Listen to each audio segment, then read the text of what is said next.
시청자 여러분 안녕하십니까? 가장 빠른 종합뉴스 뉴스큐 시작합니다. 탈원전 정책 반대를 내세워 민생 행보에 첫발을 뗀 윤석열 전 검찰총장이 오늘은 국민의당 안철수 대표와 만나서 정권 교체를 위해 정치적, 정책적 연대를 하기로 약속했습니다.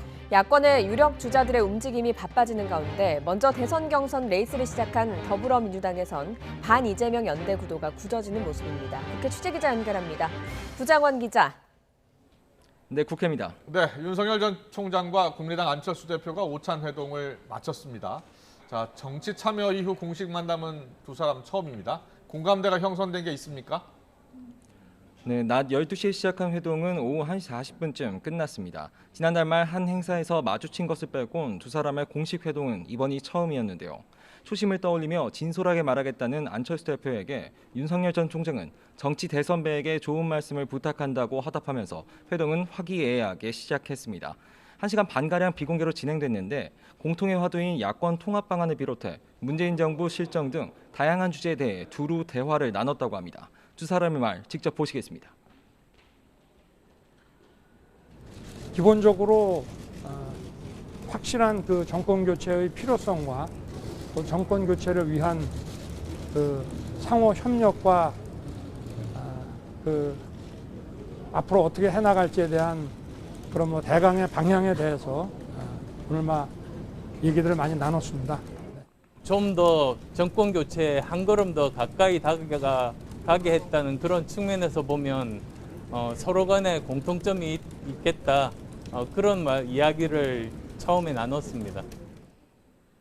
아무래도 첫 만남이다 보니 원론적 수준의 내용이었지만 양측은 정권 교체 필요성에 대해 공감대를 이루고 야권의 지평을 중도로 확장하며 이념과 진영을 넘어 실용정치 시대를 열어가야 한다는데 의견을 모았다고 설명했습니다.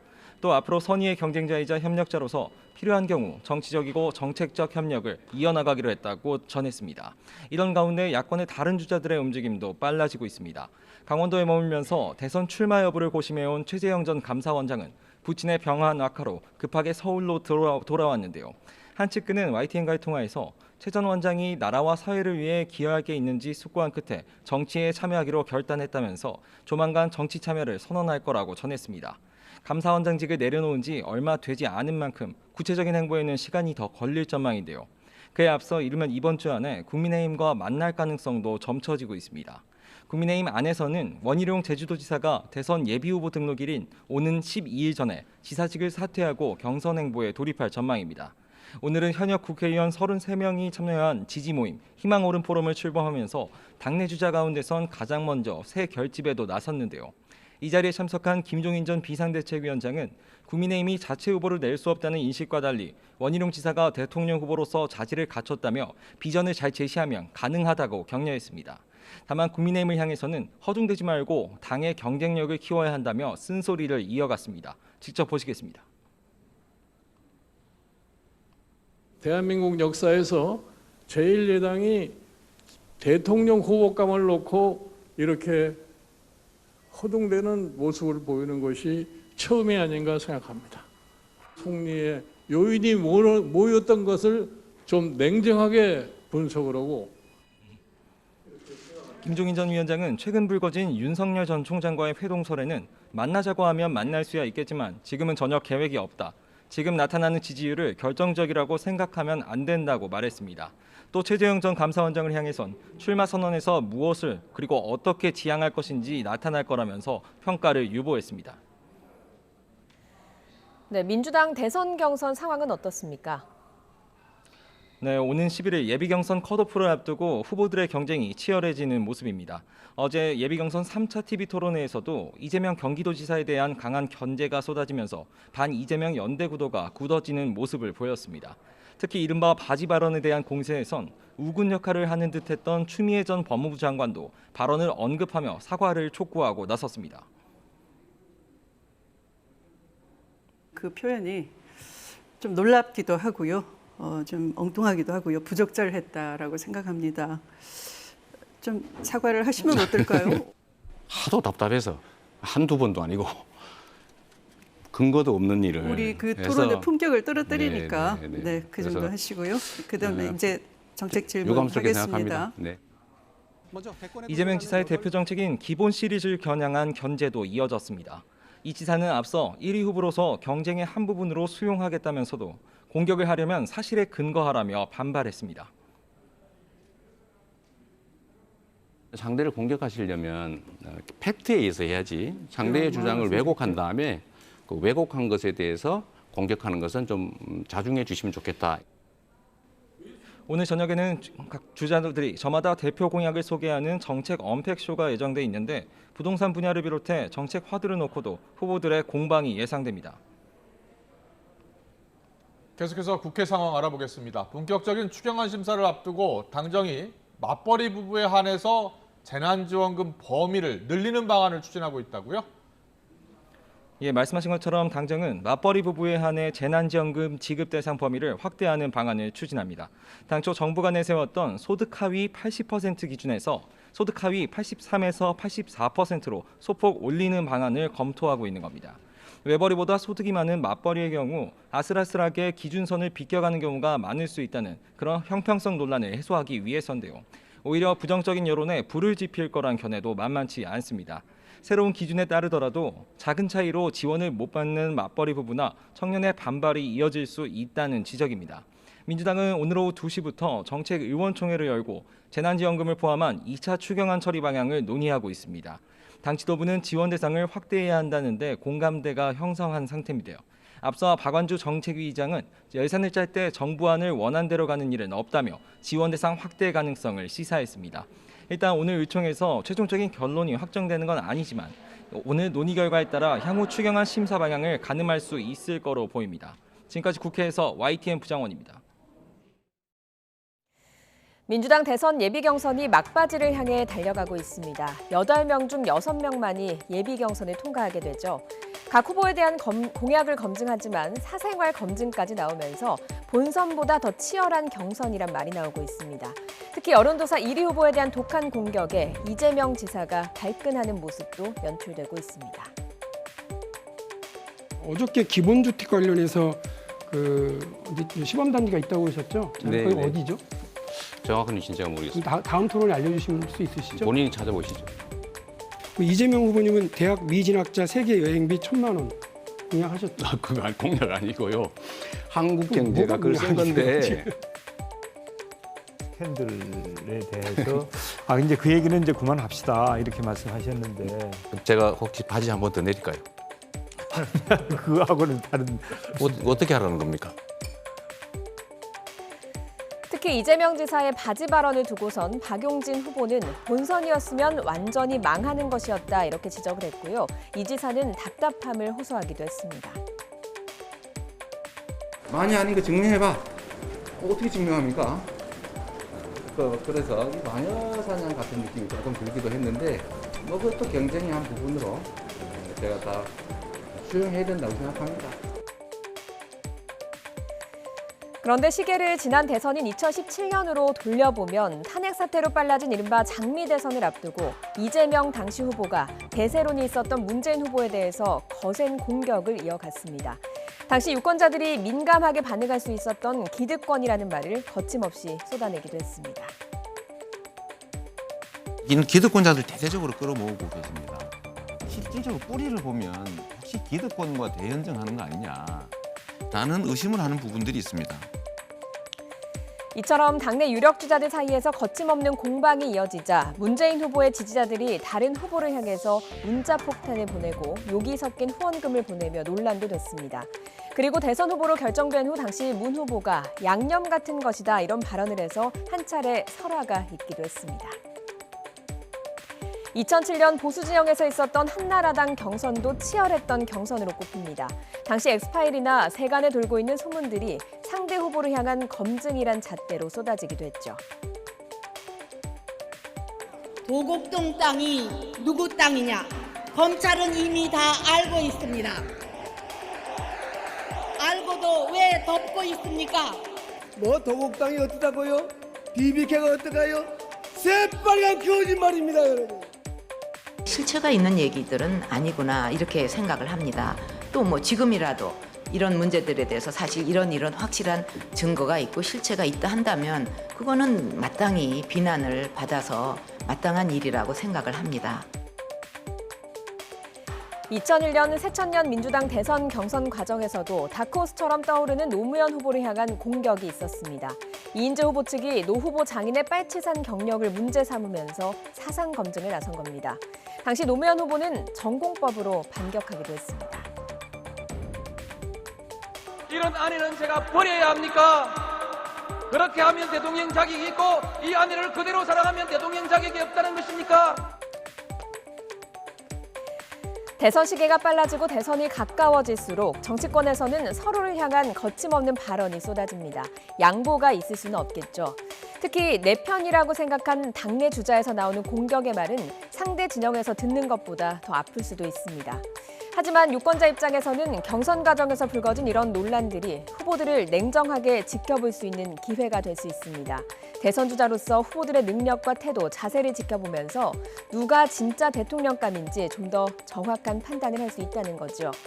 후보들의 말 한마디, 행동 하나하나가 유권자들에게는 선택의 잣대가 될 수 있다는 것, 후보들도 잊지 말아야겠습니다.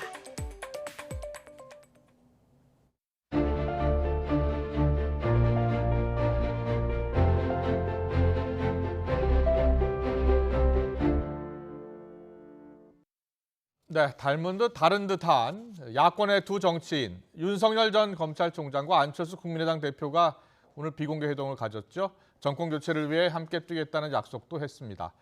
자, 안철수 대표의 최측근으로 통하는 국민의당 이태규 사무총장 연결해서 오늘 회동의 의미 또 앞으로의 야권 통합 전망 자세히 들어보겠습니다. 의원님 나와 계시죠? 네, 안녕하세요. 네, 안녕하십니까.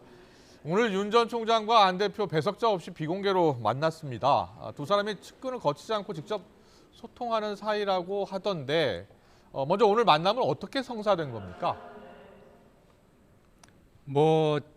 지난 그 20대 총선 때 이제 영입 문제 때문에 두 분이 만나신 적은 있는데 그 이후에 두 분이 직접 소통은 하지 않으셨습니다. 다만 이제 양측의 주변에 복수 이상의 소통 창구가 있었고 그런 그 주변의 소통 창구를 통해서 두 분이 만나야 된다는 이제 그런 의견들이 계속해서 교환이 돼 왔었고요. 그렇게 해서 이제 그런 필요에 의해서 오늘 이제 두 분이 만나게 됐다. 그리고 오늘 두 분이 만나게 대한 어떤 그 결정은 지난 주말에 이루어졌다. 이런 말씀을 좀 드리겠습니다. 그렇군요. 윤 전 총장 측에서 먼저 연락했다는 이야기 있던데 맞습니까?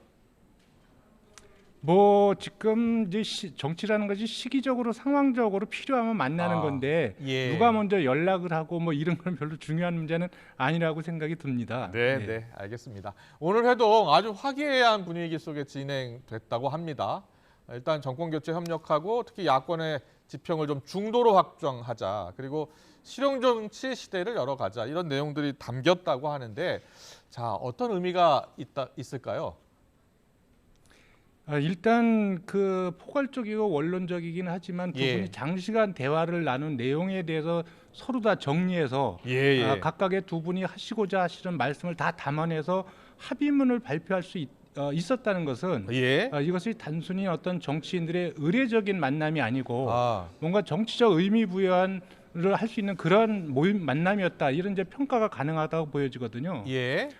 특히 이제 그 두 분의 합의된 내용을 보면 일단 그 정권 교체와 향후 야권이 나갈 방향성에 대해서 두 분이 깊은 공감대를 갖고 있음을 알 수가 있습니다. 가령 이제 정권 교체에 대해서도 합의가 되고 또 야권의 혁신을 위해서는 이 중도로 이 지평을 넓혀야 된다. 이런 부분들. 그다음에 또 오늘 두 분이 서로 경쟁자이자 협력자임을 확인했다고 그랬거든요. 이거는 이제 상호 이제 그 보완제 성격을 갖고 있다는 것을 두 분이 서로 인정하신 거라고 보여지거든요. 그런 쪽에서 오늘 두 분의 만남은 저는 정치적으로 큰 의미가 있다. 다만 이제 이후에 두 분이 직접 소통하시면서 필요한 논의를 계속해 나가기로 했기 때문에 현재 이제 오늘 이 원론적으로 두 분이 나누신 그리고 합의된 내용에 대해서 보다 구체적이고 진일보된 내용이 어떻게 이어질지 이거는 조금 지켜봐야 될 것 같습니다. 알겠습니다. 자, 윤 전 총장과 안철수 대표 그동안 이 정권 교체를 위해서 야권이 모두 힘을 합쳐야 한다 여러 차례 강조했고 오늘 합의문에도 담겨 있더라고요. 이제 구체적으로 어떤 방식이냐가 이제 문제입니다. 제3지대 이야기도 나오고 있고요. 자, 윤석열과 안철수 어떤 방식의 연대가 가능할 것으로 보십니까? 뭐 지금 제3지대 부분에 대해서 이제 두 분이 구체적으로 오늘 말씀을 나눈 것 같지는 않습니다. 제가 내일 아마 안철수 대표한테 오늘 이제 두 분 나눈 내용에 대해서 좀 더 구체적으로 조금 말씀을 좀 들어봐야 되겠지만 구체적인 것이 아니라 오늘 이제 원론적인 방향에 대해서만 두 분이 공감대를 맞춰봤기 때문에 이 부분을 구체적으로 더 어떻게 해나갈 것이냐 이 부분에 대해서는 뭐 추가적인 논의가 좀 필요한 것이 아니겠는가. 다만 그 전에 안철수 대표께서는 그 정권 교체를 위해서 야권의 혁신적 대통합이 필요하다고 말씀을 하셨고 또 그것 때문에 그 서울시장 후보단이라도 주도하셨고 또 그 이전에 이제 야권의 혁신 플랫폼도 이렇게 말씀하신 적이 있습니다. 또 거기에 비추어서 또 그 윤석열 전 총장도 이제 빅플레이트 이제 큰 그릇 이런 것을 말씀하시면서 이게 다 모여야 한다 이런 부분을 강조하고 계시지 않습니까? 그리고 오늘 뭐 지금 사회자께서도 말씀하셨지만 오늘 또 두 분이 경쟁자이자 협력자의 관계임을 확인했기 때문에 이 부분들을 구체화시킬 수 있는 논의가 저는 곧 이어지는 것이 전체 야권의 대통합이나 정권 교체의 어떤 기반을 확대 구축하는 데 있어서 도움이 되지 않겠는가 그렇게 생각하고 있습니다. 그렇군요. 지금 잠깐 이야기하셨는데 제3지대와 관련해서 그동안 좀 지지부진했지만 이번 만남을 통해서 제3지대가 좀 더 강화되는 그런 계기가 될 수 있을까요? 어쨌든 두 분이 오늘 향후에 야권의 지평이 중도로 넓혀져야 되고 정치의 방향성이 이념과 진영을 넘어서 실용의 시대를 열어야 된다. 이 두 부분에 대해서 합의 본 것만 해도 저는 큰 정치적 의미가 있다고 생각이 들고요. 향후 야권이 어디로 가야 되느냐 이런 방향성을 분명히 제시했다고 보여지거든요. 현재 이런 방향성을 좀 중심으로 해서 이후에 야권의 혁신적인 대통합이 논의가 된다면 훨씬 더 저는 국민 곁으로 다가갈 수 있는 그런 대통합 그리고 좀 더 많은 국민들이 참여할 수 있는 정권 교체 기반을 만들 수 있을 것이 아니겠는가. 뭐 그런 쪽에서 이제 제3지대와 현재 제1야당의 관계나 이런 부분들이 좀 더 공정하게 좀 설정이 될 수 있지 않겠는가 이런 기대감을 좀 갖고 있습니다. 알겠습니다. 오늘 합의 문구 중에 정권 교체 협력하고 특히 야권의 지평을 중도로 확장하면서 실용 정치 시대를 열어간다. 이 부분이 참 주목이 되더라고요. 알겠습니다. 그리고 처음에도 잠깐 언급했습니다만 이 두 사람 닮았지만 또 다른 모습도 있습니다. 지금 가고 있는 윤석열 전 총장의 길, 자, 어떻게 보십니까? 처음 안철수 대표가 갔었던 길과 비슷하다는 분도 있고 좀 다르다는 분도 있습니다. 어떻게 보세요? 그때 길 방향은 안철수 대표는 처음 정치에 입문하자 제3의 길을 이제 가셨고 지금 그 윤석열 전 총장은 제3지대는 언급을 안 하시면서 어쨌든 또 제1야당의 입당 문제도 사실 조금 유보적인 태도를 취하고 계시거든요. 그렇습니다. 그렇기 때문에 앞으로 어떤 길을 택하실지는 조금 더 지켜봐야 되겠습니다. 다만 두 분이 이제 그런 부분에서 조금 차이는 있지만 금방 제가 말씀드렸지만 어쨌든 중도의 어떤 확장이나 실용의 정치 시대 뭐 이런 부분들을 말씀하시는 것 부분에 있어서는 두 분은 차이점보다는 공통점이 훨씬 더 좀 많다. 내용적으로는 그런 생각을 갖고 있습니다. 알겠습니다. 제3의 길을 선택했던 안철수 대표 그리고 조금은 같은 듯 다른 길을 가고 있는 윤 전 총장. 그런데 어제 이런 말을 했습니다. 국민의힘의 입당 여부와 시기에 대해서는 아직 아이디어가 없다 이렇게 이야기했는데 무슨 의미가 담겨 있는 걸까요? 저는 뭐 제가 이제 그분 뭐 깊은 속뜻은 제가 알 수가 없겠지만 본인이 생각하실 적에 현재 아직은 자기가 자기 자신이 볼 때 때가 아니라고 판단하고 있는 것이 아니겠는가 이런 생각이 들고요. 조금 더 뭐 이제 선거 어떤 환경적 측면에서 본다면 지역적으로는 어떤 호남 또 정치 이념적으로는 어떤 중도에 대해서 보다 유의미한 어떤 확장적 근거들을 좀 확보하고 그 근거들을 토대로 해서 국민의힘의 당 내부 또 당 밖에 어떤 그 대세를 좀 만들어가는 그런 시관과 전략적 고민을 조금 함께 가져가려고 하는 것이 아닌가 그렇게만 저는 개인적으로 이해를 하고 있습니다. 알겠습니다.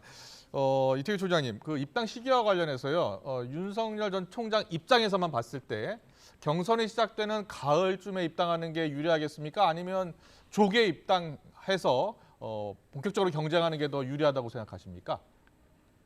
그게 이제 일찍 들어가서 다자구도에서 예. 독보적인 어떤 지위를 가지고 싸우느냐, 예. 아니면 그쪽에서 후보가 정해진 다음에 1대1로 단일화 싸움을 하느냐, 네. 이 부분에 대한 장단점과 유불리는 다 있다고 생각이 듭니다. 예. 다만 현재 현상적으로 제3자가 이렇게 봤을 적에 현재 윤석열 전 총장이 보여주는 메시지의 내용이나 일정, 또 현안에 대한 어떤 스탠스의 대응이나 이런 걸 보면 네. 본인이 아마 바깥에 있을 것이라면, 그것이 안철수 대표 같은 분하고 연대하지 않는다면 독자적으로 혼자서 여름과 가을을 보내기는 조금 굉장히 어려워 보인다, 이런 생각을 좀 갖고 있습니다. 네, 알겠습니다. 대선 시기가 빨라지고 있는데요. 안철수 대표의 길도 좀 궁금합니다. 지난달 저희 프로그램에 출연하셔서 대선에 직접 출마해야 한다는 주변의 권유가 있다라고 하셨는데, 안 대표 오늘 합의문 보니까 정권 교체를 위한 선의의 경쟁자이자 협력자임을 확인한다, 이렇게 했어요. 자, 경쟁자라는 표현이 들어가서 그런데, 자, 안 대표도 출마 쪽으로 마음을 정한 것 같습니까? 어떻습니까? 지금 뭐 당내의 여론은 뭐 압도적으로 대선 출마를 해야 된다는 의견이 지배적이고요. 예. 그래서 일단 근데 안철수 대표는 오늘 본인이 이제 국민의힘하고 합당 논의도 아직 있고요. 또 오늘 이제 윤석열 전 총장하고 1차 만남이 있었기 때문에 이거를 계기로 해서 적정 시점에 그 부분에 대해서 저는 국민들께 말씀드릴 기회를 가질 것이다, 이렇게 생각하고 있습니다. 네, 알겠습니다. 마지막으로요. 이준석 대표가 지난주 언론사 행사에 참석해서 같은 테이블에 앉은 안 대표에게 합당 문제 좀 조속히 진행하자라고 했다고는 하는데, 합당론이 지금 보면 좀 지지부진한 것 같은데 어떻게 진행되고 있습니까? 현재 뭐 기대에 비해서 양쪽의 실무 진행이 조금 더디고 있는 것은 맞습니다. 그렇기 때문에 저는 이런 부분이 당 대표 차원에서 이런 부분에 좀 독려가 좀 필요하다고 보고 있고요. 또 지난 월요일 날 최고위원회가 끝난 다음에 최고위원들 간의 비공개 간담회를 통해서 그 부분에서 실무 진행에 있어서 좀 속도를 내달라, 이런 안철수 대표의 주문이 좀 있었습니다. 예, 알겠습니다. 오늘 말씀 너무 잘 들었습니다. 국민의당 이태규 의원과 함께 오늘 윤석열 안철수 회동의 의미, 또 앞으로 야권 통합 전망까지 자세히 들어봤습니다. 오늘 말씀 잘 들었습니다. 고맙습니다. 네, 고맙습니다.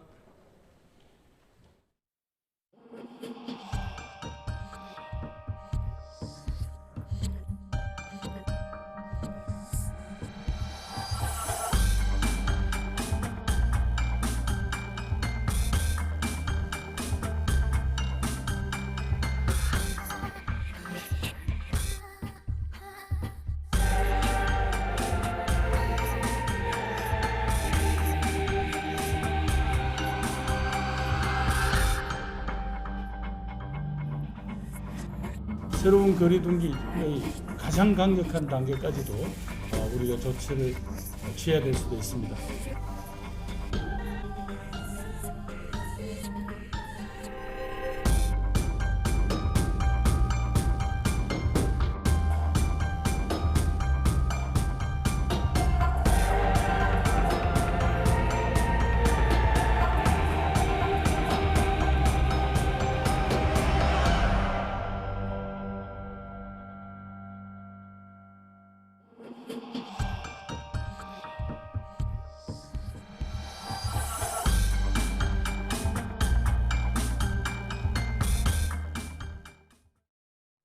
네, 신규 확진자가 1,212명입니다.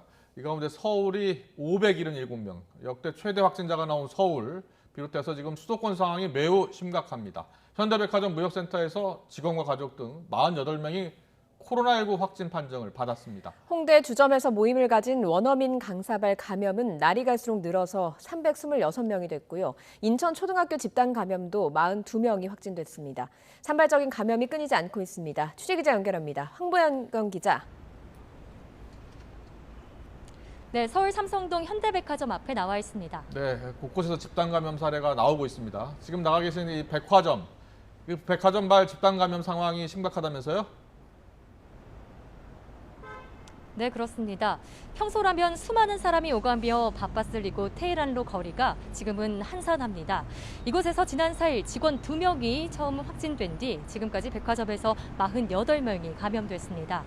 이곳 관련해서는 어제 하루에 반 다른 직원과 지인, 가족 등이 34명 새로 추가됐는데요. 백화점은 오늘과 내일 임시 휴점을 결정하고 또 전체 종사자를 대상으로 진단검사를 벌였습니다. 역학조사 결과 확진된 직원 일부가 증상이 나타난 뒤에도 계속 출근했고 탈의실 등을 함께 사용했던 것으로 파악됐습니다. 백화점과 가까운 삼성역에 설치된 임시 선별진료소에는 코로나19 검사를 받으려는 사람들이 몰리며 긴 줄이 늘어섰습니다. 서울 마포구 술집을 다녀간 경기도 어학원 원어민 강사발 확진자 수는 갈수록 늘어 2주 만에 326명이 됐습니다. 인천 미추홀구 초등학교에서도 이틀 전 학생 2명이 처음 확진된 이후 계속해서 감염이 추가되면서 42명이 나왔습니다. 서울 영등포구 소재 음식점과 관련해선 확진자가 18명으로 늘었고 서울 성동구 학원 관련 확진은 수강생들을 포함해 누적 14명입니다. 경기 파주시의 공사 현장과 노원구 직장을 잇는 집단 감염으로 지금까지 13명이 감염됐습니다. 사람들이 많이 밀집한 다중이용 시설에서 오랜 시간 함께하며 접촉이 이뤄진 데다 밀폐된 환경 탓에 감염이 번진 거로 추정됩니다. 네, 거리두기는 지금의 체제가 일주일 더 연장됐는데 수도권 자영업자들의 반응은 어떻습니까? 네, 코로나19 상황이 다시 심각해지면서 일부 자영업자들은 큰 한숨을 내쉬고 있습니다. 올해는 작년에보다 더 힘들었다면서 인원 제한만이라도 조금 풀어달라 이런 목소리도 있었는데요.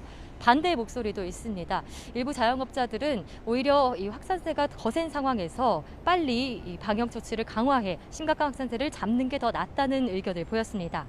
괜히 완화했다가 확진자가 급증하면 오히려 매출에 악영향을 준다는 겁니다. 다만 서울에서 역대 최다 확진자가 발생하는 등 확산세가 거센 상황에서 방역 고삐를 더욱 쥐어야 한다는 목소리도 큽니다.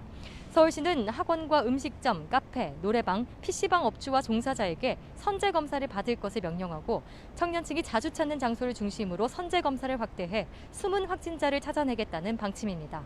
또 야외 공공장소에서 밤 10시 이후 음주를 금지하고 대중교통 야간 운행을 줄여 심야 시간대 이동을 최소화한다는 계획입니다. 지금까지 서울 삼성동 현대백화점 앞에서 YTN 황보혜경입니다. 군 최대 신병훈련기관인 논산 육군훈련소에서도 37명이 무더기로 코로나19 확진 판정을 받았습니다. 현재 이들과 동선이 겹치는 400여 명을 상대로 검사를 진행하고 있는데 추가 확산이 우려됩니다. 취재기자 연결합니다. 한현희 기자. 네, 통일외교안보부입니다. 네, 신병이 입소하고 나면 진단검사를 하고요. 2주 격리도 거치는데 무더기로 확진자가 나왔다고요? 네, 그렇습니다. 입영 후 2차례 진단검사에서 음성 판정을 받고 2주 의무 격리까지 거친 뒤 정상 훈련을 받은 훈련병에게 증상이 발현돼서 검사한 결과 양성으로 나타났습니다.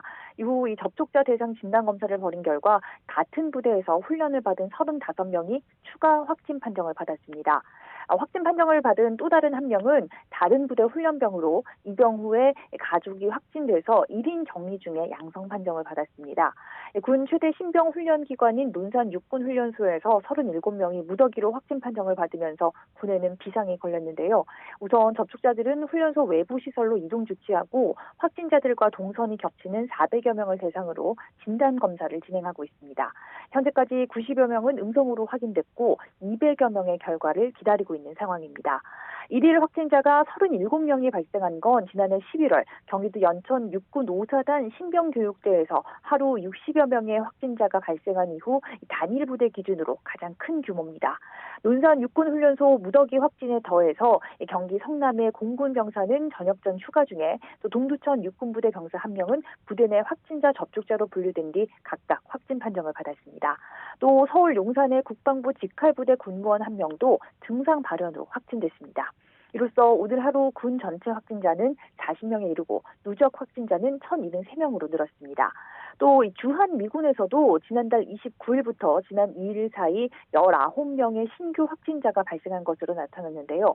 주한미군 사령부는 경기 동두천 캠프 KC 기지에 근무하는 주한미군 장병 9명과 가족 1명, 또 성남 서울공항 내 K16 기지에서 근무하는 장병 5명과 가족 1명, 또 우산 공군기지에 근무하는 장병 장병 2명이 확진자와 접촉한 이후 확진됐다고 설명했습니다. 이런 가운데 어제까지 1차 접종자의 53.8%에 달하는 30세 미만 장병 21만 2,389명이 화이자 백신 2차 접종을 마쳤다고 국방부는 설명했습니다. 지금까지 통일외교안보부에서 전해드렸습니다.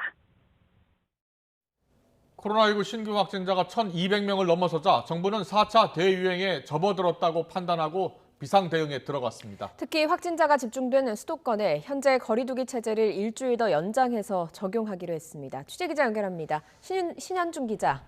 네, 신현준입니다. 네, 수도권의 새로운 거리두기 체계 적용이 유예된 게 이번이 두 번째입니다. 확산세가 좀 잡힐 수 있을 것 같습니까? 네, 상황은 녹록지 않습니다. 오늘 0시 기준 하루 신규 확진자가 1,200명을 넘어서며 지난해 12월 25일 이후 역대 두 번째로 많은 확진자 수를 기록했는데요. 여름 휴가철을 앞두고 있어 수도권 확산세가 비수도권으로 퍼질 수 있다는 점이 우려되는 대목입니다.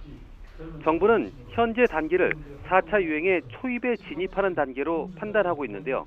방역당국의 분석도 현재의 확산세가 7월 말이나 8월 초까지 이어질 것으로 예상하고 있습니다. 이에 따라 정부는 일단 현재의 사회적 거리두기를 수도권에 한해 일주일 더 연장하기로 했습니다. 기간은 내일부터 14일까지입니다. 새로운 거리두기 체계를 적용하면 수도권은 주간 평균 환자 수가 636.3명으로 3단계에 해당합니다. 이럴 경우 개인 방역 조치는 강화되지만 유흥시설 운영이 재개되고 실내 체육시설의 영업시간 제한이 풀리는데요. 전반적으로 방역 대응이 완화하는 것으로 오인될 수 있다는 게 정부의 판단입니다. 정부는 또 연장 기간 중이라도 유행 상황이 계속 악화하면 새로운 거리두기 4단계 적용을 검토하기로 했습니다. 새로운 거리두기 4단계 기준은 서울이 389명, 수도권이 1,000명인데요. 정부는 오늘 같은 유행이 확산하면 조만간 4단계 기준을 충족할 것으로 예상한다며 이 경우 수도권 지자체와 협의해 서울이나 수도권에 4단계 적용을 즉시 검토하겠다고 강조했습니다. 4단계가 되면 오후 6시 이후에는 2명까지만 모임이 가능하고 유흥업소는 문을 닫아야 합니다. 네, 정부는 신규 확진자가 수도권을 중심으로 급속히 확산하자 숨은 감염자를 찾기 위한 대책을 내놨죠. 네, 중대본은 오늘 정례 브리핑에서 수도권 방역 강화 추가 조치를 공개했습니다. 우선 수도권의 숨은 감염자를 조기에 찾아내기 위해 가구당 1명 이상 검사받기 운동을 전개합니다. 또 의사나 약사가 유증상자를 진단하면 검사를 적극 권고하고 유증상자에 대한 진단검사 행정명령도 시행합니다. 특히 사적 모임이나 이동을 최소화하도록 고용노동부는 각 사업장에 직장 내 집단 행사나 회식을 자제하고 재택근무를 강력하게 권고할 방침입니다. 밤 10시 이후에 숙박업소에서 벌어지는 3, 4차 음주나 모임을 막기 위해 숙박시설의 정원 초과 예약과 입실을 금지하기로 했습니다. 정부는 또 확진자가 급증하는 20, 30대에 대한 예방적 진단검사를 강력 권고하기로 했습니다. 이를 위해 서울의 경우 보건소별로 임시선별검사소를 하나씩 추가로 설치해 현재 26곳에서 51곳으로 늘릴 계획입니다. 고위험군에 대해서는 선제 검사를 실시하는데요. 20, 30대가 많이 출입하는 유흥시설이나 주점, 노래방, 학교, 학원 등을 대상으로 일제 검사와 주기적 선제 검사를 할 예정입니다. 또 수도권의 버스나 지하철 등 대중교통은 밤 10시 이후 감축 운행을 권고하기로 했습니다. 이와 함께 내일부터는 처벌이 강화된 감염병 예방법 시행규칙이 시행되는데요. 방역 지침을 한 차례만 위반해도 현행 경고 처분에서 운영 중단 10일의 처분이 가능해집니다. 정부는 이에 따라 중앙부처와 지자체, 경찰 등으로 구성된 정부 합동 특별점검단을 약 100개 팀을 꾸려 방역 수칙 불시 점검에 나설 예정입니다. 정부는 방역 수칙을 위반한 확진자나 업소에 대해서는 생활지원금이나 손실보상 같은 정부 지원을 배제하고 무관용 원칙에 따라 원스트라이크 아웃 조치를 취하겠다고 강조했습니다. 지금까지 사회부에서 YTN 신현준입니다. 대전시는 델타 변이 바이러스 유입 등이 확인됨에 따라 내일부터 비수도권 광역자치단체 가운데 처음으로 개편된 사회적 거리두기 2단계를 적용합니다.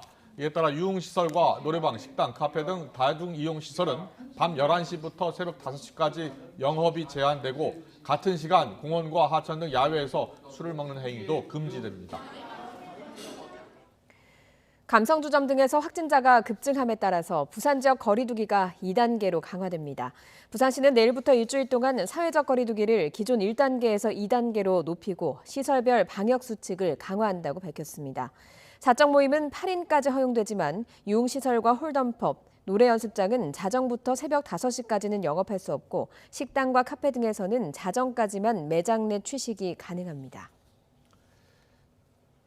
이달부터 적용된 거리두기 개편안을 보면 모임 인원 확대, 영업시간 연장 등 방역 완화에 초점이 맞춰져 있었습니다. 이동량이 많은 휴가철을 앞두고 정부의 성급한 조처가 느슨해진 경각심과 감염 확산을 키웠다는 지적이 나옵니다. 김다연 기자입니다. 평일 오전인데도 김포공항은 여행객으로 북적거립니다. 본격적인 휴가철을 피해 일찍 여름 휴가에 나서는 인파입니다. 스승이라서 사람을 피해서 가고 싶었는데요. 이렇게 사람이 많을 줄은 몰랐네요. 일단 방역을 잘 지키고 최대한 사람을 피해서 다니겠습니다. 하늘길뿐만 아니라 고속도로에도 이른 피서 행렬이 시작됐습니다. 7월 첫째 주 고속도로 이동량은 지난해보다 3.1% 올랐고 2년 전보다는 5% 뛰었습니다. 차례로 문을 연 부산과 인천 등 전국 해수욕장 방역엔 빨간불이 켜졌습니다. 사람은 몰리는데 마스크 착용 등 거리두기 의식은 뒷전인 경우가 많기 때문입니다. 밤이면 불꽃놀이에 무질서한 술판까지 펼쳐집니다. 다 해수욕장에 앉아서 먹고 즐기고 불꽃놀이하고 차량들로 꽉 차 있었어요. 그 일대 라인 도로가가 완전 교통마비가 될 정도로 꽉 차 있었고 전문가들은 감염 확산과 느슨해진 방역의 원인을 정부의 성급한 거리두기 완화에서 찾고 있습니다. 모임 인원 확대와 다중이용시설 영업시간 연장 등 최근 발표된 거리두기 개편안이 방심을 불렀다는 겁니다. 야외 노 마스크 등 백신 접종자 인센티브도 들뜬 분위기에 한몫했다는 지적입니다. 마치 코로나가 지금은 괜찮다, 완료된 것 같다라고 하는 오해할 만한 메시지가 많이 전달돼서 일부 해해질 수 있는 영역이 있었고 일관적인 메시지와 목소리가 국민들에게 전달되어야지 방역에서의 혼란을 가중시키지 않을 것 같습니다. 풀린 긴장감 틈새로 감염이 파고들기 쉬운 만큼 백신 접종과 자발적 거리두기 준수가 무엇보다 중요한 상황입니다. YTN 김다연입니다. 네, 지금 들으신 것처럼 코로나 상황 심상치 않습니다. 4차 대유행 문턱을 넘어서 정점으로 치닫고 있다는 분석도 나오고 있습니다. 네, 이재갑 한림대 감염내과 교수와 살펴보겠습니다. 어서 오세요. 네, 안녕하세요. 안녕하세요. 네. 너무 걱정됩니다. 갑자기 1,200명을 훌쩍 넘어섰는데요. 네. 어떤 이유 때문일까요? 그러니까 일단은 이제 6월 중순에 이제 7월 1일부터 방역이 완화될 거라는 이제 메시지가 정부에서 전달이 됐었고요. 근데 다만 지금 20에서 50대의 경우에는 예방 접종을 거의 못했던 상황인데 방역이 완화되는 영역들이 대부분 20에서 50대들이 주로 이용하는 뭐 식당, 카페, 유흥업소들이 주로 열리게 되는 상황에 또한 이제 7월부터 시작되는 휴가철이 맞물리다 보니까 이제 이런 여러 가지 영향들이 한꺼번에 몰리면서 그러니까 오히려 지난주에 비해서 거의 더블링하는 현상이 이번 주에 벌어졌거든요. 그래서 일단은 급격히 이제 방역의 완화 그리고 또 심리적인 그런 이제 사회적 거리두기 단계에 대한 국민들이 이제 완화된 정서들이 이번 상황들을 만들었다고 생각이 듭니다. 이게 시작일까요? 아니면 정점일까요? 그러니까 지금 발생하는 양상을 보면 지난주에 비해서 거의 더블링된 양상으로 이번 주에 나가기 때문에 이번 주 내내 아마 비슷한 상황들 또 만약에 지금의 상황을 통제하지 않으면 더 많은 확진자가 나올 수도 있는 상황들로 갈 수 있기 때문에요. 그러니까 이번 주와 다음 주까지 어떻게 하느냐가 앞으로 이게 정점이 될 건지 아니면 더 피크가 올라갈 건지를 결정할 수 있을 것 같아서 상당히 좀 우려가 됩니다. 네, 지금 1,212명 중에 수도권이 1,000명 가까이 됩니다. 990명인데요. 수도권을 잡아야 될 것 같거든요. 그런데 지금 거리두기를 일주일 더 연장하기로 했습니다. 여기에 대해서는 어떻게 생각하세요? 그러니까 일단 이게 지금 방역의 메시지가 일관돼야 되는데요. 그러니까 지금 비수도권 지역은 이미 새로운 거리두기 단계로 개편이 돼 있는데 수도권만 그냥 일주일 간격으로 계속 어떻게 올리는 것도 아니고 낮추는 것도 아닌 상황으로 그냥 유보만 하고 있는 상황이거든요. 그러니까 이렇게 되면 메시지 전달 자체가 확진자 늘어도 별 문제 없나 보다라는 잘못된 그릇된 메시지를 줄 가능성이 높아서 일단은 전문가들이 대부분이 일단은 단계를 새로운 거리두기 단계로 넘어가라. 그리고 일단 그래서 전국적인 사회적 거리두기 단계를 일치시켜 놓고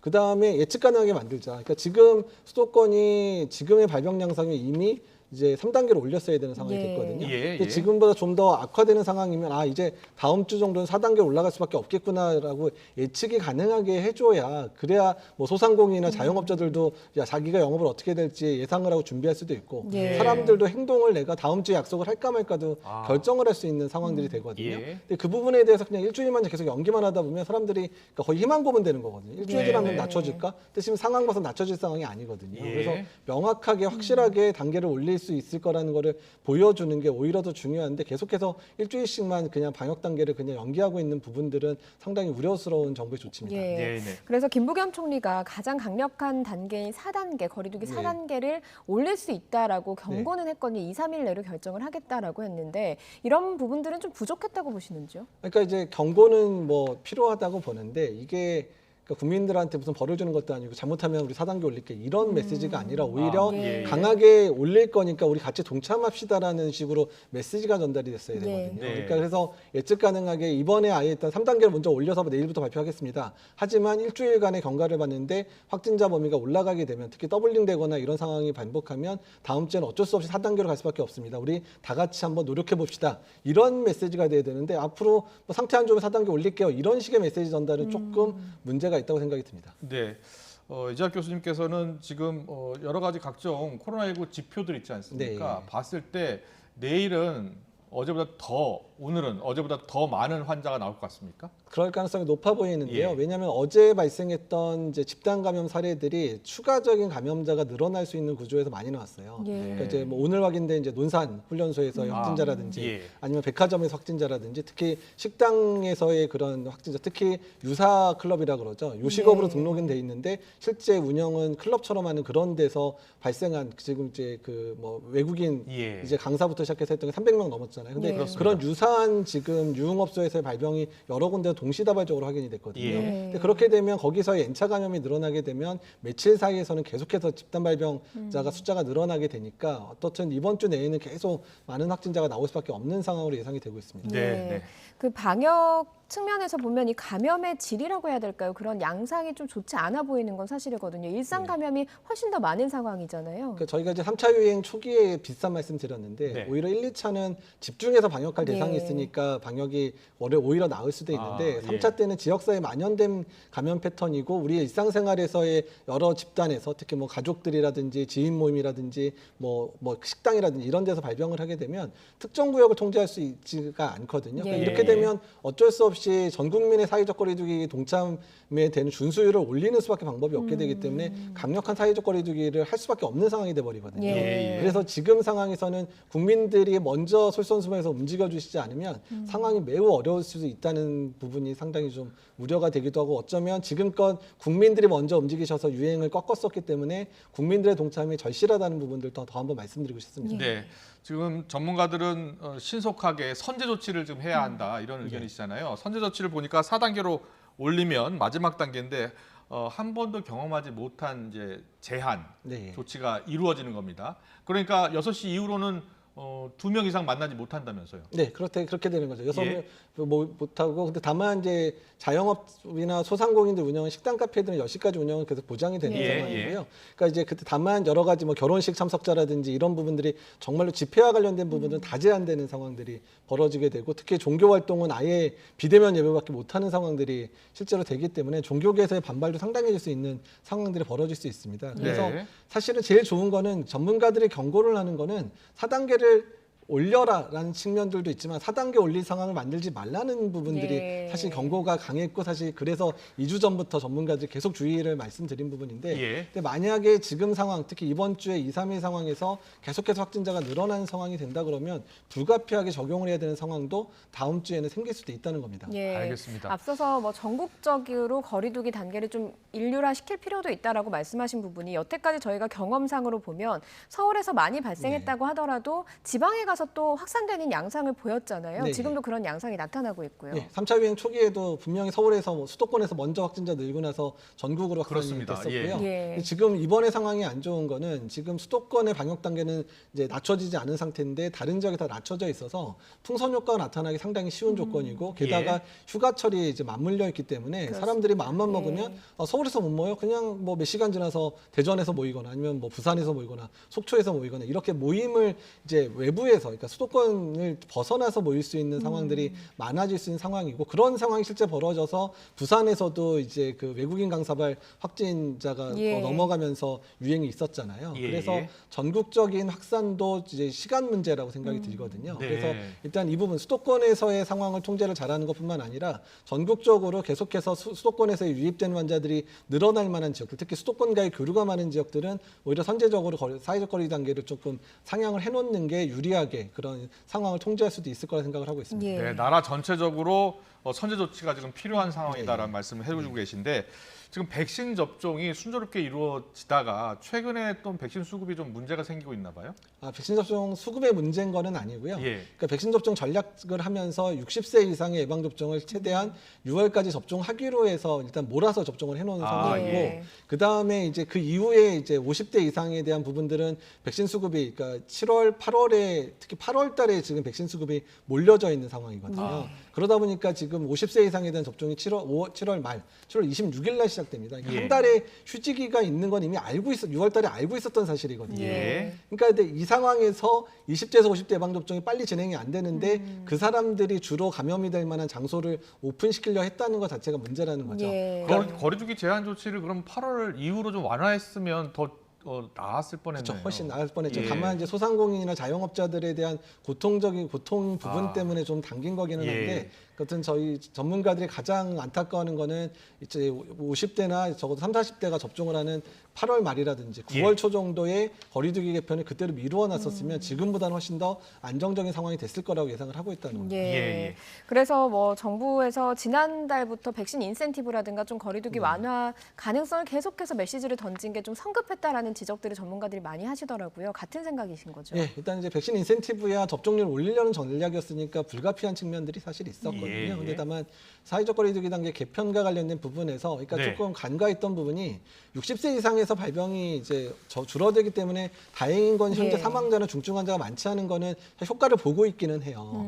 근데 20에서 50대, 특히 50대 같은 경우에도 중증 넘어가는 사람 1.5% 정도는 되거든요. 그러니까 그거를 간과했던 부분. 그리고 우리나라의 의료 체계가 너무 많은 확진자가 나오게 되면, 그러니까 중환자실은 좀 여유가 있더라도 지금 일단 당장의 수도권 같은 경우는 다음 주면 이제 생활치료센터 이미 75% 차가고 있고요. 그다음에 감염병 전담병원도 서울 같은 경우는 거의 절반 이상 넘어서 지금 차고 있는 상황이라 실제로 이제 중증 환자 병실만 남다 뿐이지 경증이나 중등증 환자에 대한 병실이 실제로 부족 상황이 다음 주에 닥칠 수도 있거든요. 그러니까 의료 체계가 되게 경직돼 있는 우리나라 입장에서는 너무 많은 숫자의 확진자가 나오는 것 자체가 상당히 부담스러울 수밖에 없다는 겁니다. 예.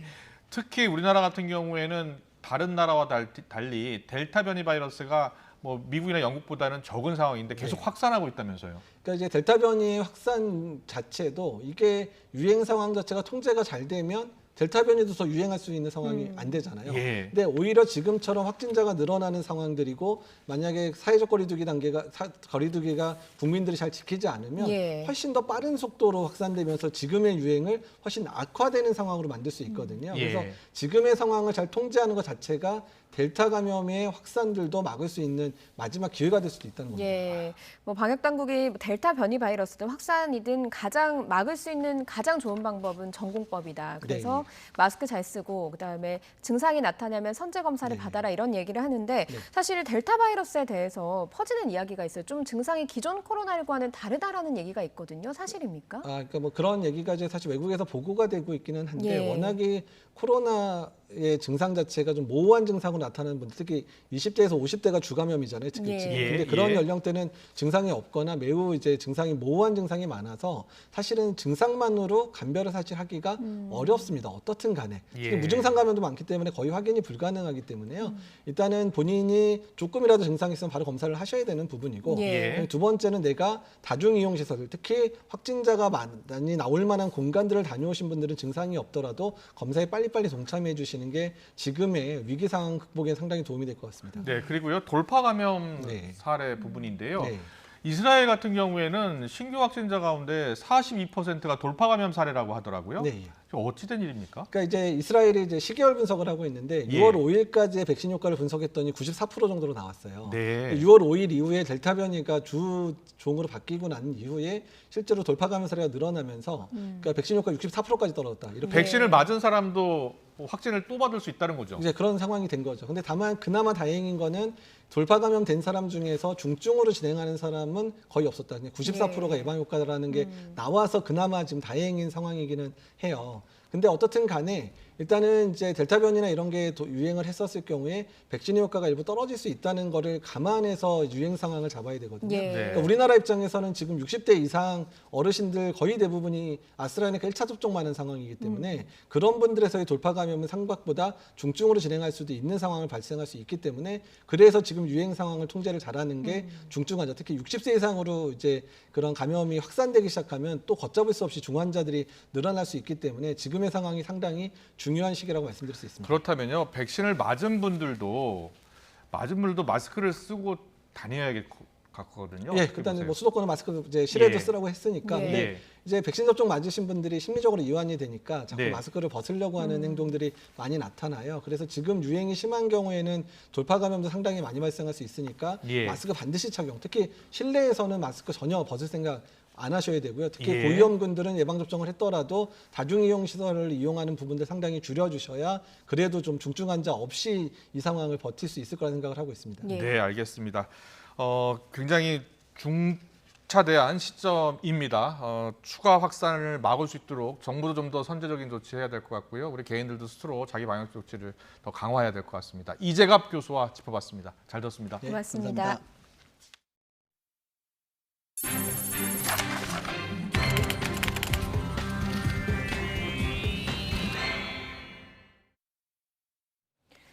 (4년) 넘게 국정농단 사건을 맡아온 박영수 특별검사가 청와대에 사표를 제출했습니다. 자칭 수상업자 김모 씨로부터 고가의 수입차를 받았다는 의혹이 불거진 지 사흘 만입니다. 박 특검은 국민 눈높이에 맞지 않는 처신이었다며 사과했는데요. 취재기자 연결합니다. 손효정 기자. 네, 서울중앙지방검찰청입니다. 네, 박영수 특검이 사표를 제출하면서 어떤 입장을 밝혔습니까? 네, 박영수 특별검사는 더는 특검 직무를 수행하기 어렵다고 판단했다며 오늘 청와대에 사표를 제출했습니다. 국정농단 의혹 사건 수사 특별검사에 임명된 지 4년 7개월 만인데요. 박 특검은 기자들에게 입장문을 내고 국민 눈높이에 맞지 않는 처신으로 논란을 일으킨 점에 대해 사과를 드린다며 논란이 된 수산업자 김모 씨의 실체를 파악하지 못한 채 이모 부장검사에게 소개해준 부분 등에 대해 도의적 책임을 통감하고 있다고 밝혔습니다. 이런 상황에서 특별검사로서 직을 수행하는 것은 국민에 대한 도리가 아니라고 판단해 퇴직을 결심했다고 설명했습니다. 다만 자신을 둘러싼 의혹에 대해선 사실과 다른 내용에 대해서는 차후 해명하겠다고 선을 그었습니다. 박 특검이 사표를 제출하면서 특검법상 독자적으로 남은 재판을 이어갈 수 없는 양재식 이용복 특별검사부 2명도 함께 사의를 표했습니다. 박 특검은 지난 2016년 11월 국정농단 의혹 사건 수사 특별검사 임명돼 30명을 재판에 넘기고 박근혜 전 대통령 구속과 실형 선고를 이끌어내기도 했는데요. 최근 자칭 수산업자 김 씨가 검사와 경찰, 전현직 언론인에게 금품을 건넸다고 알려지면서 박 특검도 김 씨로부터 포르쉐를 받았다는 의혹이 불거졌습니다. 박 특검은 김 씨를 소개받아 두세 차례 식사를 한 건 맞지만 차량은 시승 권유를 받아 며칠 몰고 반납했고 렌트비 250만 원 역시 김 씨에게 지급했다고 반박했습니다. 하지만 의혹이 불거진 지 사흘 만에 직을 유지할 수 없다고 보고 사표를 제출하게 된 겁니다. 박 특검은 수많은 난관에도 혼신을 다해 국정농단 의혹 사건의 실체가 규명되게 노력했다며 이 같은 일로 중도 퇴직하게 돼 아쉬운 마음을 금할 길이 없고 죄송하다고 유감을 표했습니다. 박 특검의 사태로 남은 국정농단 사건 처리에도 영향이 있을 것으로 보입니다. 현재 박 특검팀에는 이른바 문학의 블랙리스트 사건 파기환송심과 국민연금의 삼성물산 합병 찬성 관련 직권남용 배임 사건 등 재판이 남아 있습니다. 국정농단 특검법에 따라 특검은 정당한 사유가 있을 때 대통령에게 사퇴서를 제출할 수 있는데요. 사퇴서를 받으면 대통령은 바로 이를 국회에 통보하고 임명 절차에 따라 후임 검사를 임명해야 합니다. 지금까지 서울중앙지검에서 전해드렸습니다. 박범계 법무부 장관이 자칭 수상업자 김모 씨의 특별 사면 과정에 문제가 없었다고 장담한다면서 특혜 의혹에 대해서 재차 선을 그었습니다. 박 장관은 오늘 기자들과 잇따라 만나서 김 씨의 죄명, 전과, 형 집행률과 그 당시에 있었던 사면 규모에 비춰볼 때 사면은 적정했다며 이같이 답했습니다. 이와 함께 이번 사건에 현직 검사가 연루된 건 대단히 유감스럽게 생각하고 대책이 필요하다면서 진상조사나 직무감찰 계획에 대해서는 검토해보겠다고 답했습니다.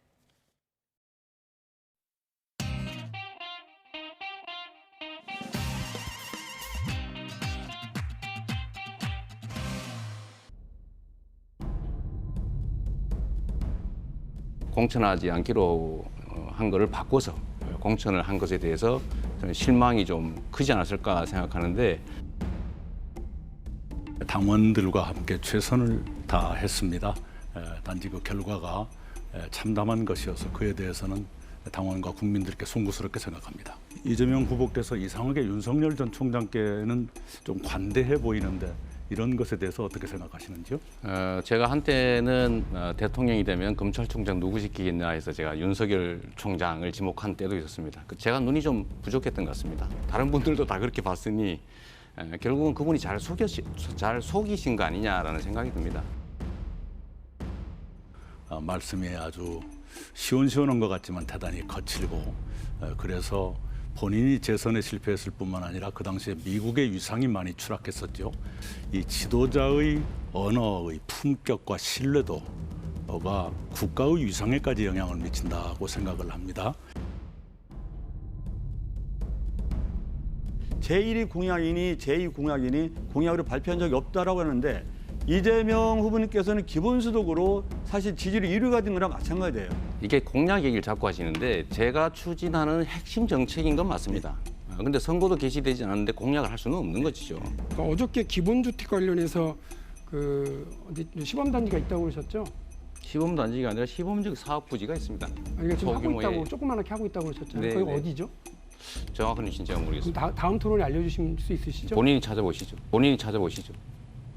하고 계신 분이 알려주셔야 돼요. 저도 알아봐야 되니까요. 알아서 알려주세요. 네. 우리 이재명 후보님은 그전에는 그렇게 자신감을 쳤는데 지금 부자 몸조심 하시는 건지 김 빠진 사이다가 아니냐 이런 우려가 듭니다. 저는 되게 민망했어요. 갑자기 바지를 내리겠다라는 그 표현이 좀 놀랍기도 하고요. 좀 엉뚱하기도 하고요. 부적절했다라고 생각합니다. 좀 사과를 하시면 어떨까요? 오늘 하루 종일 시끌벅적했습니다. 하도 답답해서 한두 번도 아니고 근거도 없는 일을 우리 그 토론의 품격을 떨어뜨리니까 네, 그 정도 하시고요. 그다음에 이제 정책 질문 유감스럽게 하겠습니다. 생각합니다.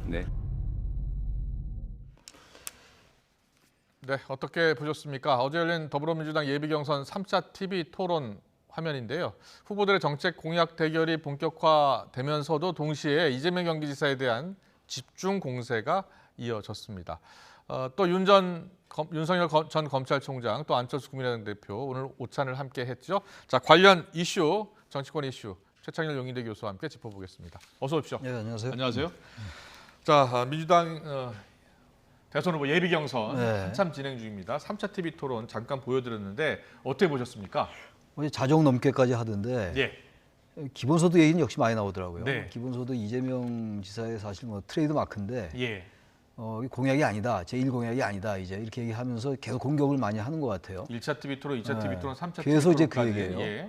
박용진 의원이 유난히 공격을 많이 하는 것 같고 다른 후보들도 여전히 공세적입니다. 기본적으로 이제 그 토론회의 구도 자체가 이재명 대 반 이재명, 반명 구도. 네.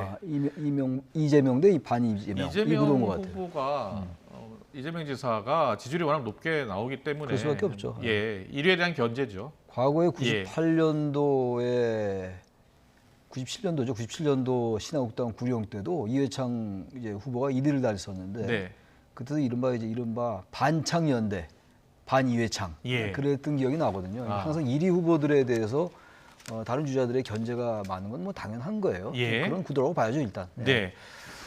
그런데 이재명 비이재명 구도가 아닌 지금 명추연대 이야기가 나오고 있습니다. 추미애 전 장관이 이재명 지사 쪽에 편에 쓰는 듯한 그런 모습을 보이고 있거든요. 저도 처음에 굉장히 좀 의아했어요. 네. 그 추미애 후보는 뭐 누구나 아는 뭐 친문, 이제 검찰개혁, 선봉 뭐 거기 연관되는 그 맥락이 있잖아요. 예. 그리고 이제 뭐 다 아시다시피 이재명 후보는 거기에 이제 대척에 있는 후보, 예. 그 여러 후보들 중에서 그렇게 구도가 나눠져 있는데 기본소득에 대해서 옹호도 하고 그 이전에 또 경선 일정에 관련돼서도 이재명 후보의 입장에 섰고 저희 뭔가 이제 보고 있는데 그래서 뭐 이 구도가 계속 갈지는 모르겠는데 네. 추미애 후보로서는 이제 1대7 구도잖아요. 지금 8명 후보니까 네. 이 구도에서 계속 이재명 후보를 공략하는 게 공세적으로 나오는 게 자신의 입지에 도움이 안 된다는 판단을 하지 않는가라는 생각이 들어요. 예. 게다가 또 하나는 중도로의 확장성이 좀 떨어지잖아요. 예. 일반적으로 우리가 추미애 후보를 이제 평가할 때 그런 부분을 좀 상쇄할 수 있을 것 같고 이재명 후보의 이제 그런 부분을 보완함으로써 게다가 이제 자신의 강성 이미지도 좀 누그러뜨리고 아마 그런 여러 가지 계산이 있는 게 아닌가. 그리고 나서 보다 중요한 거는 다른 후보와의 차별화를 통한 존재감 이런 것들이 같이 작동하는 게 아니냐. 일단 그런 생각은 들어요. 알겠습니다. 자, 여권의 선두주자 이재명 지사에 대한 견제 지금 야권에서도 나오고 있습니다. 나는 임차인이다라는 연설로 화제가 됐었던 국민의힘 윤희숙 의원, 이 지사의 부동산 정책을 정면으로 비판했습니다. 이재명 지사와 윤희숙 의원의 발언 차례로 듣고 오겠습니다. 저희가 토지 주택 매입공사, 주택관리공사 이런 걸 만들어서 사실 싱가포르이 여러분 아시겠지만 조그마한 도시 국가인데 만약에 우리나라처럼 부동산 투기를 방치했으면 저 나라 망했을 겁니다. 아마. 그런데 저 나라가 부동산 문제 때문에 집 문제 때문에 국민들이 고통받지 않게 되는 것은 결국 국가가 그 토지를 거의 다 매입했기 때문에 그런 겁니다. 국토의 한 80% 정도를 다 국가가 매입했죠. 무슨 정부미도 아니고 아파트를 쟁여놓고 놀리다가 가격이 올리면 시장에 풀겠다 이런 얘기는 정말 허무맹랑한 얘기입니다. 이게 허무맹랑함에다가 예. 원리주의 두 개가 합쳐지니까 이제 감당이 못할 얘기들이 이제 막 나오고 있는 거예요. 절대로 시장의 흐름을 허용해서는 안 된다라는 도구마가 머리에 있으니까 거기다가 이제 표는 또 받아야 되니까 아주 파퓰리즘과 원리주의가 합쳐져서 아주 허무맹랑한 얘기가 나오기 시작한 거죠. 네, 뭐 부동산 가격이 워낙 급등하고 있기 때문에 부동산 이슈는 내년 대선까지 계속 이어질 것입니다. 자, 이재명 지사가 이야기한 즉 집을 정부가 사서 집값을 조절하겠다는 생각이에요. 여기에 대해서는 어떻게 보세요? 뭐 여기 아주 구체적인 걸 잘 모르기 때문에 평가하기 좀 쉽지 않은데 주택을 이제 국가 관리한다는 거잖아요. 예. 땅을 관리하는 게 아니고 주택 자체를 관리하는 거란 말이에요.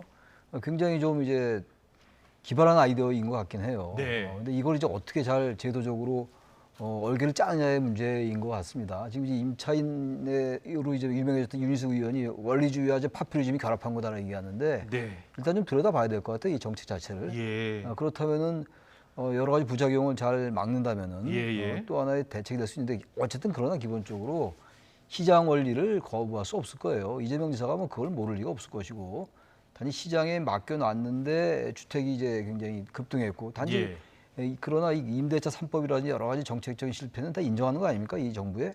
그런 점에서 볼 때 시장의 원리를 거스르지 않으면서 국가가 적정히 관리하면서 세제를 통해서 또 보완하고 이렇게 가야 되는데 이게 어느 하나 쉬운 게 하나도 없다. 그래서 이건 뭐 그 본선까지 계속 가지 않겠냐 생각합니다. 예, 본선까지 계속 갈 것이다. 이재명 지사의 이 정책 좀 더 구체적으로 좀 듣고 이야기를 나눠야 될 것 같다는 말씀해 주셨고요. 야권 상황 알아보겠습니다. 자, 야권 지지율 1위 달리고 있는 윤석열 전 총장. 오늘 안철수 국민의당 대표와 만났잖아요. 자, 오늘 만나고 나서 이런 이야기를 했습니다. 자, 듣고 오겠습니다. 좋은 분위기에서 여러 가지 얘기들을 나눴고요. 기본적으로 확실한 그 정권 교체의 필요성과 또 정권 교체를 위한 그 상호 협력과 앞으로 어떻게 해나갈지에 대한 그런 뭐 대강의 방향에 대해서 얘기들을 많이 나눴습니다. 네. 또 앞으로도 뭐 저희가 서로 연락을 하고 또 따로 만나고 이렇게 하면서 또 의견을 좀 더 좁히고 하여튼 좋은 결과가 나올 수 있도록 애쓰기로 그렇게 했습니다. 사실 윤 총장님이 나오셔서 정권 교체가 가능하겠구나 하는 희망을 만들어 주셨고 제가 사실 그렇게 물어보지는 않았습니다. 앞으로 계획이 어떠시냐고 해서 열심히 다니면서 많은 분들 이야기를 들으려고 한다고 하는 그 정도 말씀만 들었습니다. 네, 두 사람이 오찬회동을 하고 합의문까지 만들었습니다. 정권 교체를 위해서 힘을 합치고 또 정치적으로, 정책적으로 협력을 해 나가자라고 했는데요. 자, 두 사람이 힘을 합치기로 했는데 제3지대 강화를 서로 같이 협력해 나가는 건 아니냐 이런 이야기가 나오고 있어요. 어떻게 전망하세요? 쉽지 않을 거예요. 제3지대를 같이 한다는 게 원래 예. 제3지대를 하기로 했던 거였죠. 일반적으로 두 사람 다. 근데 윤석열 당시에는 국민의힘 지지율이 매우 낮을 때 지금 이제 상황이 많이 바뀌었기 때문에 예. 제3지대를 모색하지 않을 거라는 전망이 일반적이에요. 예. 전 총장도 말이죠. 근데 어쨌든 간에 지금 두 사람 다 합당, 지금 이제 안철수 대표는 합당이라는 게 하나의 과제로 있는 것이고 국민의힘의 합당. 그다음에 윤 전 총장은 어떤 국민의힘의 입당 여부, 시기, 방식 뭐 이런 거잖아요. 그런 점에서는 약간 결이 다르지만 두 사람이 또 국민의힘과는 다른 밖에 있다라는 점에서 공통점이 있어요. 그리고 뭔가 어쨌든 제3지대 이 기득권 정당과는 좀 결이 다르게 뭔가를 모색하겠다라는 막연하긴 합니다만 그런 또 하나의 그 중첩되는 부분이 있어요. 두 사람에게. 그래서 일단 만난 것 같은데 뭐 정권 교체의 어떤 당위성 같은 걸 서로 확인하는 거 뭐 의미가 있다고 봐요. 그리고 이제 국민들에게 또 여러 가지 시너지 효과 같은 거 이제 하나의 계기가 될 수가 있는 건데 오늘 보니까 이런 얘기가 있어요. 중도를 확장하겠다. 그게 여러 가지 이제 합의문인가요? 발표했잖아요. 근데 중도 확장 얘기가 눈에 확 띄던데. 근데 최근에 윤 전 총장의 행보가 과연 중도 확장과 과연 부합하는가 이런 의문은 좀 들더라고요. 그렇죠. 보수 지지층을 주로 만났죠. 저도 이제 윤석열 전 총장에 대해서 아마 중도 쪽으로 많이 갈 것이다. 그리고 본인도 그렇게 얘기했어요. 중도나 진보를 아우르는 압도적인 승리로 가야 된다. 그래야 나중에 압도적인 그리고 안정적인 국정 운영이 가능하다. 대선 승리 이후에 이런 얘기를 했는데 최근에 너무 안티테제 쪽으로 가는 측면이 없지 않아 있고 물론 윤 전 총장으로서는 불가피한 면이 있을 거예요. 문재인 정부에 반대되는 세력을 이제 규합하는 것이기 때문에. 근데 과도하게 반문, 안티테제, 탈원전 같은 경우 그런 대표적인 거 아니겠어요? 탈원전 정책에 대해서 비판할 수 있죠. 문재인 정부의 아주 이념적이기도 하고 정치적이기도 하고 정책적이기도 한 거니까 탈원전 정책이. 그건 뭐 잘 짚긴 짚었는데 안티테제 쪽으로 지나치게 가면서 특히 이재명 지사가 얘기했던 그 미 점령군 문제 저는 국민의힘도 그렇고 윤 전 총장도 너무 과도하게 반응했다고 생각하거든요. 그러니까 이런 부분들이 물론 논쟁적이긴 해요. 제가 이 자리에서 그 논쟁을 할 상황은 아닌 것 같은데 그런 너무 과도하게 반응하면서 중도층이 좀 멈칫할 수 있는 그런 발언의 어떤 용어라든지 수위라든지 예를 들어서 대한민국의 정통성을 부정한다 이런 건 제가 볼 때는 그런 지적들을 듣고서 안철수 대표를 만난 걸까요? 글쎄 모르겠는데 그 안 전 대표는 어쨌든 중도로의 확장성을 여전히 가지고 있는 후보잖아요. 그렇습니다. 저의 개인 생각입니다만 대한민국의 정통성을 부정했다 이런 표현을 썼어요. 이제 이 지사의 그 미점령 표현. 과거에 자유한국당 기시감 같은 게 좀 생긴단 말이에요. 그랬군요. 중도로의 확장성 같은 것들이 조금 멈칫하는 것. 근데 오늘 얘기한 거는 중도로 확장하고 이념과 진영을 넘겠다. 이념과 진영을 넘겠다라고 얘기했는데 이념과 진영 안에 좀 갇혀가는 게 아닌지 그런 걸 좀 윤 전 총장 그 캠프나 진영 내에서는 좀 성찰할 필요가 있지 않을까. 제가 외람 때나마 그런 말씀 드리는 겁니다. 개인적으로. 알겠습니다. 이런 가운데 윤 전 총장 별의 순간을 예고했던 인물입니다. 김종인 전 국민의힘 비대위원장. 오늘 원희룡 제주지사 지지 모임 희망 오름 이 포럼에 모습을 드러냈는데요. 여러 대선 주자들에 대한 언급을 했습니다. 뭐라고 했는지 듣고 오겠습니다. 원희룡 지사 지지 모임에 가서는 이제 원희룡 지사가 충분히 대권 후보로서 자질을 갖춘 인물이다라고 했는데 윤석열 전 총장에 대해서 그 지지율 결정적인 것 아니다 이렇게 표현을 했습니다. 윤석열 전 총장에게 처음에 얘기했던 그 별의 순간 얘기는 다 이제 옛날 얘기가 됐어요. 그리고 이제 지금 이제 지지율이라는 게 뭐 이제 왔다 갔다 하는 거니까 이 말은 맞죠. 근데 이 말이라는 게 정치인의 말은 거기에 이제 포함된 함의가 중요한 거 아니에요? 그렇습니다. 윤석열 전 총장을 뭔가 좀 이게 깎아내리려는 이런 이제 의도가 좀 보이잖아요. 아니, 지금 나타나고 있는 지지율이라는 게 그게 결정적이라고 생각은 안 한다. 뭐 틀린 말은 아니죠. 맞는 말이죠. 지지율이 뭐 계속 고정적인 것도 아닌 것이고. 그런데 만나지 않겠냐 회동설에 대해서 물어보니까 전혀 그럴 일도 없고 그럴 계획도 없다 이렇게 얘기했어요. 그러니까 일단은 매 선을 긋는 것 같은데 이것도 알 수 없어요. 상황에 따라서 지금 얼마든지 뭐 사실 뭐 큰 적과 동지도 아니잖아요. 뭐 국제 간의 뭐 적군도 아닌 것이고 적국도 아닌 것이기 때문에 여러 가지 이제 이 정치적 이해관계라든지 뭐 이런 게 잘 안 맞는 것 같긴 해요. 네. 그리고 이제 만남도 그렇고 최근에 언론 보도 보니까 만나기로 했다가 윤 전 총장 측에서 연락이 왔다고 그랬는데 또 그것도 아니라고 그러잖아요. 네. 이런 걸로 봐서 뭔가 이게 소통이 잘 되고 있는 것 같지는 않아요. 예. 김종인 전 위원장과 이제 윤 전 총장 측 사이에는 그리고 지금 김종인 위원장은 자꾸 여러 후보들을 모색하는 단계가 아니냐 이렇게 생각을 해요. 예. 원희룡 지사에 대해서 상당히 긍정적 평가를 하는 거예요. 그러니까요. 김종인 전 위원장이 원희룡 제주지사 지지 모임 국민의힘 의원들 33명이 참여를 했다고 하는데 국민의힘 모임에 온 겁니다. 김종인 전 비대위원장이. 국민의힘과는 넉 달 만인 것 같은데. 상당히 선을 긋는 듯한 이런 행보를 보였는데 직접 나타난 거란 말이에요. 그렇습니다. 참석을 한 거니까 원희룡 지사에 대해서는 상당히 이제 굉장히 적극적인 지지 의사를 밝힌 거로 봐야 되는 거예요. 네. 모르죠. 또 다른 여러 가지 이해관계 때문에 다시 갈라서거나 말의 결이 달라질지는 알 수 없어요. 김종인 위원장이 워낙 이 말이 그 상황이 왔다 갔다. 저는 그렇게 느껴요. 그래서 김종인 위원장의 어떤 뭐 승인이 없으면 안 되는 것처럼 말이야 이렇게 보는데 저는 그것도 큰 의미는 없는 것 같아요. 일단 주자들이 미래에 대한 정책이나 비전을 잘 얼마나 내놓느냐. 그게 저는 결국 핵심이라고 생각합니다. 지금 최재형 전 감사원장 만날 계획 있느냐라고 물었을 때 김종인 전 위원장이 나타나지도 않은 사람들과 내가 오늘 어떻게 만나겠냐. 만나자고 하면 만날 생각은 좀 있다. 만나겠죠. 란 뜻인 것 같아요. 네, 그쪽에서 만나자고 얘기하면 만나지 않을 이유가 없죠. 뭐 모든 주자가 다 만나죠. 왜 안 만납니까? 특히 야권 주자들과 만나는 건데 최재형 감사원장, 전 감사원장은 뭐 아직 정치 참여 선언 하겠다라고 얘기하는 상태고 그 정치 참여가 물론 대선 도전이겠지만 그 완전히 또 이 등치가 안 될 수도 있는 거 아닌가라는 생각이 들기도 해요. 그러니까 그거는 그때 가서 만나겠다는 원론적인 얘기가 아니라고 생각합니다. 최재형 감사원장이 지금 정치에 참여할 것이다. 처음으로 오늘 공식화했는데요. 어떻게 보세요? 여러 가지 한계도 있고 본인이 넘어야 할 정치를 한다면 어떻게 보세요? 글쎄요, 제가 이제 앞으로 정치를 하겠다는 사람에게 뭐 이래야 이럴 것 같다 저럴 것 같다 넘어야 할 산들은 있잖아요.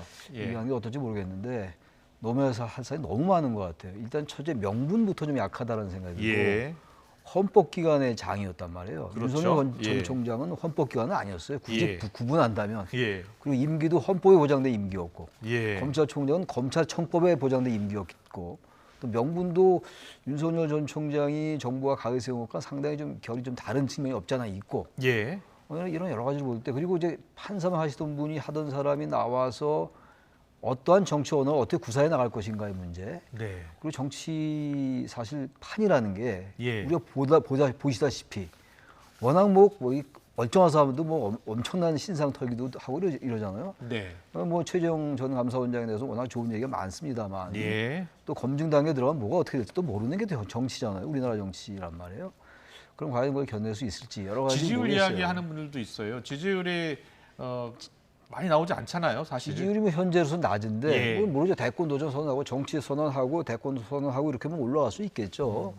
근데 워낙 인지도가 좀 떨어지긴 해요. 언론에 꽤 보도가 많이 되는 편인데 노출도가 높은 거에 비해서는 여전히 인지도가 좀 낮단 말이죠. 이런 여러 가지의 어떤 그런 걸 극복할 게 많다. 이제 그런 게 정리 작업이 돼야지 좀 뭔가 대선도 좀 선언하지 않겠어요. 알겠습니다. 자, 민주당 같은 경우에는 지금 예비 경선 한창 진행 중인데 국민의힘 같은 경우에는 당박 주자들의 움직임과 무관하게 예정대로 경선 버스 출발시킨다는 입장인데요. 김재원 국민의힘 최고위원의 발언 듣고 오겠습니다. 대선에 출마하려는 분들이 뭐 10명이 넘는다 이런 이야기가 있어요. 그래서 어쩔 수 없이 속아내야 돼요. 제가 이준석 대표하고 한번 이야기를 해봤더니 서너 명 정도로 컷오프를 하겠다는 거거든요. 저는 좀 이제 그 전에 컷오프 전에는 입당을 하는 것이 맞다고 봅니다. 이제 뭐 안 끼워주려고 하겠죠. 그렇죠. 버스 떠난다고 하잖아요. 자꾸. 그러니까. 전 총장 정시에 버스에 타야 한다는 겁니다. 그런데 보니까 국민의힘에서 출마하겠다는 분들이 지금 굉장히 많아요. 많죠. 10명이 넘죠. 근데 지금 서너 명 정도로 압축한다는 거거든요. 컷오프를 이제 서너 명 정도로 하면은 엄청 치열할 것 많은 사람들이 같은데. 떨어져 나가는 거잖아요. 그러니까 이 예비 경선 자체가 굉장히 치열해지는 거죠. 그런데 지금 윤석열 전 총장이 밖에 있는 이유는 중도로 자꾸 이제 뭔가 다지고 그리고 지지율도 올리고 좀 안정적인 지지율을 가진 다음에 이제 입당하려 하는 것 같아요. 네. 뭐 제3지대에서 국민의힘에서 경선에서 이긴 사람과 붙고 이런 그림은 좀 아닌 것 같아요. 제가 볼 때. 예. 안철수 대 오세훈 그 구도는 아닌 것 같고 네네. 기본적으로 이제 자신의 지지율과 안정세를 가지고 들어가겠다라는 것 같은데 중도로의 어떤 그 안정성 같은 거. 근데 시간이 좀 많지가 않잖아요. 네. 자꾸만 이제 국민의힘 김재원 최고위원 얘기도 그렇습니다만 좀 약간 압박하는 느낌이란 말이에요. 저는 그래서 윤석열 전 총장이 의도는 알겠는데 네. 그 이른바 선거 전략, 정치적인 그 전략은 알겠는데 일단 유권자들에게 뭔가 헷갈려란 인식을 주면 안 돼요. 그 유권자는 굉장히 기다리지 않거든요. 되게 그건 알아요. 정치에 관심 있는 사람들은 다 아는데 대한민국 국민들이 정치 전문가들이 많기 때문에. 최창현 교수님은 어떻게 해야 된다고 저는 보세요? 빨리 입당하는 게 맞다고 봐요. 빨리 불명확성을 최대한 줄여라. 물론 예. 입당할 건 다 아는데 그게 자꾸만 오래되면 뭐 흔히 말하는 피로감 같은 게 누적되면 입당하면 바로 결호해야 할 사람이 있습니다. 홍준표 의원입니다.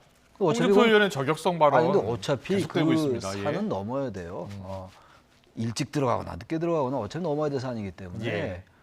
홍준표 뭐 대표 전 대표에 대해서 그게 두려우면 정치하지 말아야죠. 예. 당내 이제 그건 치열한 싸움이 벌어지는 건데 일단 지지하는 사람들도 그렇고 중도 유권자들에게 그 불명확성, 불예측성 이런 걸 좀 예. 줄이는 것이 낫지 않을까 윤 총장에게 그런 생각이 들어요. 오늘 이재명 지사 바지 발언에 대해서 나훈아식 행태로 사태를 덮으려 한다. 뭐 이렇게 이야기를 했어요. 의혹을 털고 검증을 통과해야 한다 이렇게 이야기했습니다. 근데 그 얘기는 좀 그만했으면 좋겠어요. 예. 제가 왜 이 말씀 드리냐면 예. 이게 대통령이 될 사람들은 후보들은 정말 사적인 것도 공적인 거예요. 예. 사적인 영역과 공적인 영역의 구분 자체가 의미가 없는데 이건 사적인 부분이니까 건드리지 말자는 얘기가 아니고 예. 사실상 검증이 불가능해요. 이거는.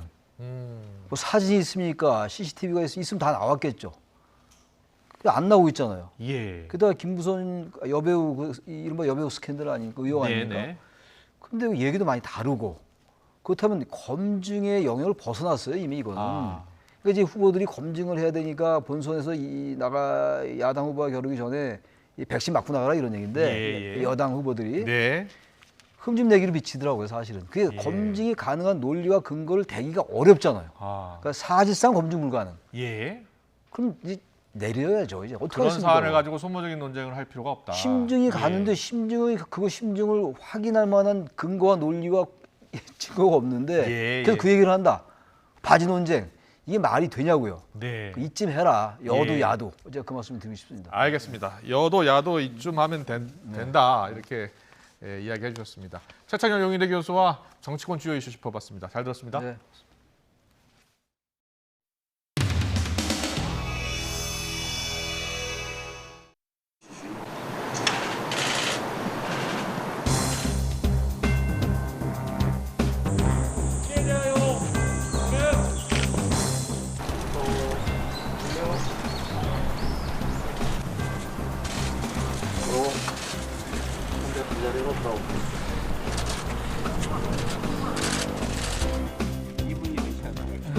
지사님 첫 일정이니까 뭐 발언 하나만 하고 가시죠, 지사님. 간단하게라도.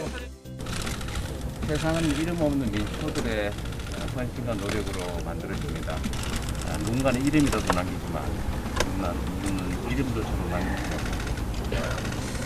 그분들이 이 나라를 지키셨습니다. 감사합니다. 네, 고맙습니다. 저는 대통령 묘역 건너뛴 시간 관계상. 꼭 시간 관계상이라고보다는요. 아까도 말씀드렸듯이 그 지사님의 말씀대로 대한민국의 주권과 그다음에 국난 극복의 큰 힘은 바로 우리 국민에게 있고 무명에 있다. 특히 또 하나 거기에 전한의 위기도 이것도 반드시 국민과 함께 극복해낼 수 있다. 또 이재명은 국민과 함께 해내겠다라고 하는 의미가 같이 담겨 있습니다. 다음에 기회가 다시 또 주어진다라고 하면 그때 다시 참배를 하지 않을까 이렇게 생각이 듭니다. 오늘은 계획서상 일부러 뛰어넘으셨다는 거죠? 네, 그렇습니다. 네. 시간도 빠듯했고요. 네.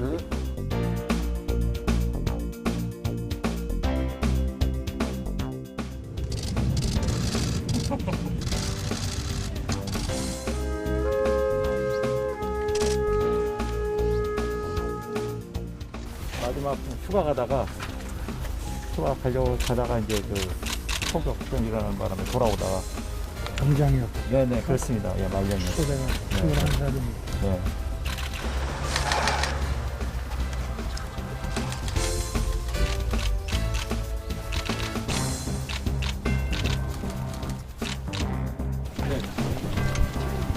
여러분들 수고 많으십니다. 이분들의 그 잠들어 계시는 모습을 보니 나라가 어떤 것이고 국가를 위해서 어떻게 살아야 되는지 다시 한번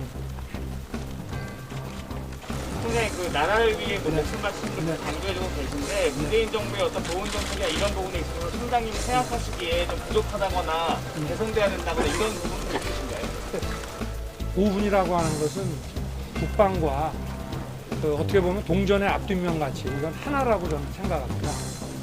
우리가 국방 강화도 중요하고 보훈도 더 확실하게 챙겨야 된다고 저는 생각합니다. 네. 오늘 방문하신 게 이재명 경기도지사의 와의 미군 관련된 이야기 그것을 의식한 첫 번째 행보 아닌지 알고 싶습니다. 전혀 무관하니까요. 네. 오늘 참배 청년들 같이 동행하신 취재 한 말씀만 좀 부탁드리겠습니다. 그 청년들 제가 오시는 거는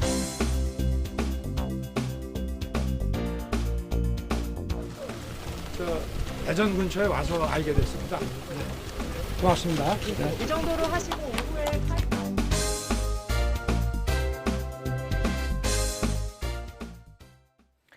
코로나19 상황이 심각합니다. 방역당국은 최근 급격한 확산세의 중심엔 2030 세대가 있는 것으로 보고 있습니다. 젊은 층에 대한 백신 접종이 빨리 이뤄져야 한다는 지적이 나오고 있습니다. 홍민기 기자입니다. 대학교가 모여있는 서울 신촌의 한 거리. 한 손에 커피를 든 젊은 남성이 마스크를 턱까지 내린 채 걸어갑니다.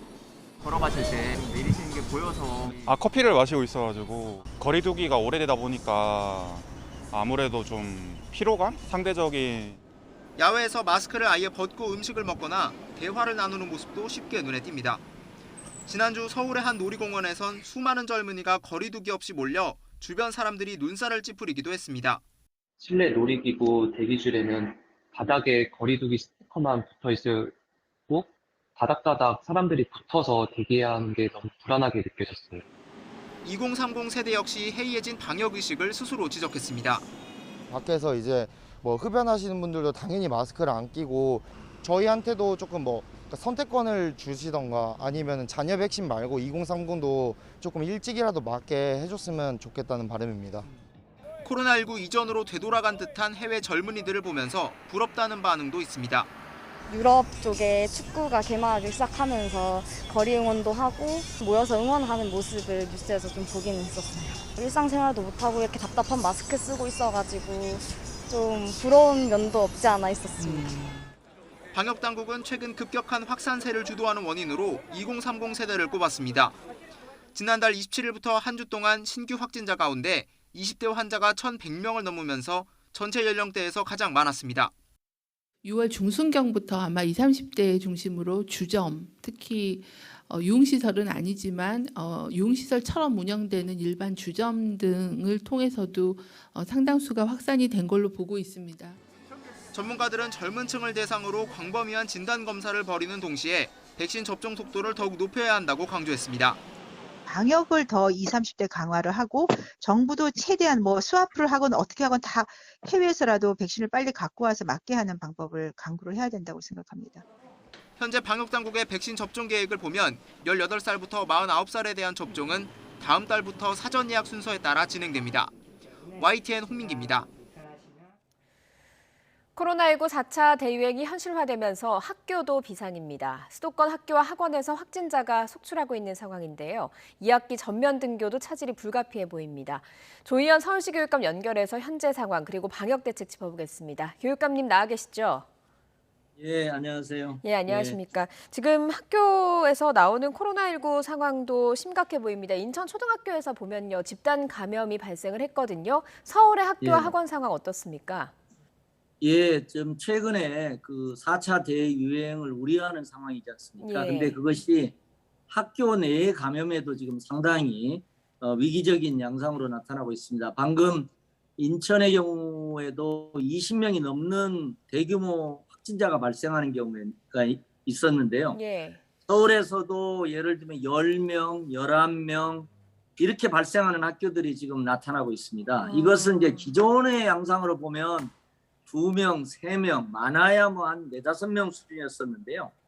그리고 7월 1일부터 어제 6일까지 학생만 119명, 그리고 교직원이 한 20명으로 해서 139명, 그러니까 하루로 치면 한 23명 정도가 지금 확진이 됐습니다. 예. 그러니까 통상 저희가 뭐 한 하루에 10명 내외 정도라고 생각하면 되는데 예. 굉장히 많은 수로 급속하게 지금 나타나고 있습니다. 예. 예, 델타 바이러스 감염 여부는 뭐 저희가 판단할 수는 없고요. 현재로서 학교나 교육청에서는 파악할 수는 없는 것 같습니다. 예, 델타 변이 바이러스는 아직까지 파악되진 않고 있다 이렇게 설명을 예, 해주셨습니다만 어쨌든 지금 확진자가 상당히 학교와 학원에서 많이 나오고 있는 상황인 건 맞는 것 같습니다. 그렇습니다. 예. 그러니까 지금 이제 학교는 상대적으로 안전지대였습니다. 방역의 안전지대, 예. 코로나 안전지대였었는데 대개 이제 감염이 되는 방식이 가족 감염의 하나가 있고요. 그다음에 학원 감염이 있습니다. 뭐 음악 학원이라든가 태권도 학원이라든가 이렇게 예. 학원 감염을 통해서 확산이 되고 학교 내에서 학생 간 감염의 경우는 상대적으로 적었는데요. 아까 말씀드린 뭐 10명, 11명 학생들이나 인천에 20명이 넘는 학교는 이게 학생 간 감염이 급속히 는 상태라고 보여지고요. 예. 그래서 학원에서 감염되는 부분도 저희로서는 굉장히 좀 위협적인 상황입니다. 그렇다면 학원의 경우에는 어떻게 좀 관리를 하고 계십니까? 교육청 차원에서요. 예, 뭐 지금 저희가 학원에서도 저희가 방역에는 뭐 이렇게 학원이나 학교 교육청이 따로 없기 때문에 네. 학원 자율방역단을 만들어서 저희가 이제 여러 가지 지원, 방역 물품이라든가 이런 걸 지원하면서 또 학원 입장에서는 학원 문을 닫아야 되기 때문에 예. 생각보다는 굉장히 철저하게 이렇게 방역을 자율방역단의 형태로 이제 하고 있습니다. 그럼에도 불구하고 아무래도 교실 내에서 이 뭐 발열 체크라든지 거리두기라든가 이런 것들이 부족한 점이 있고요.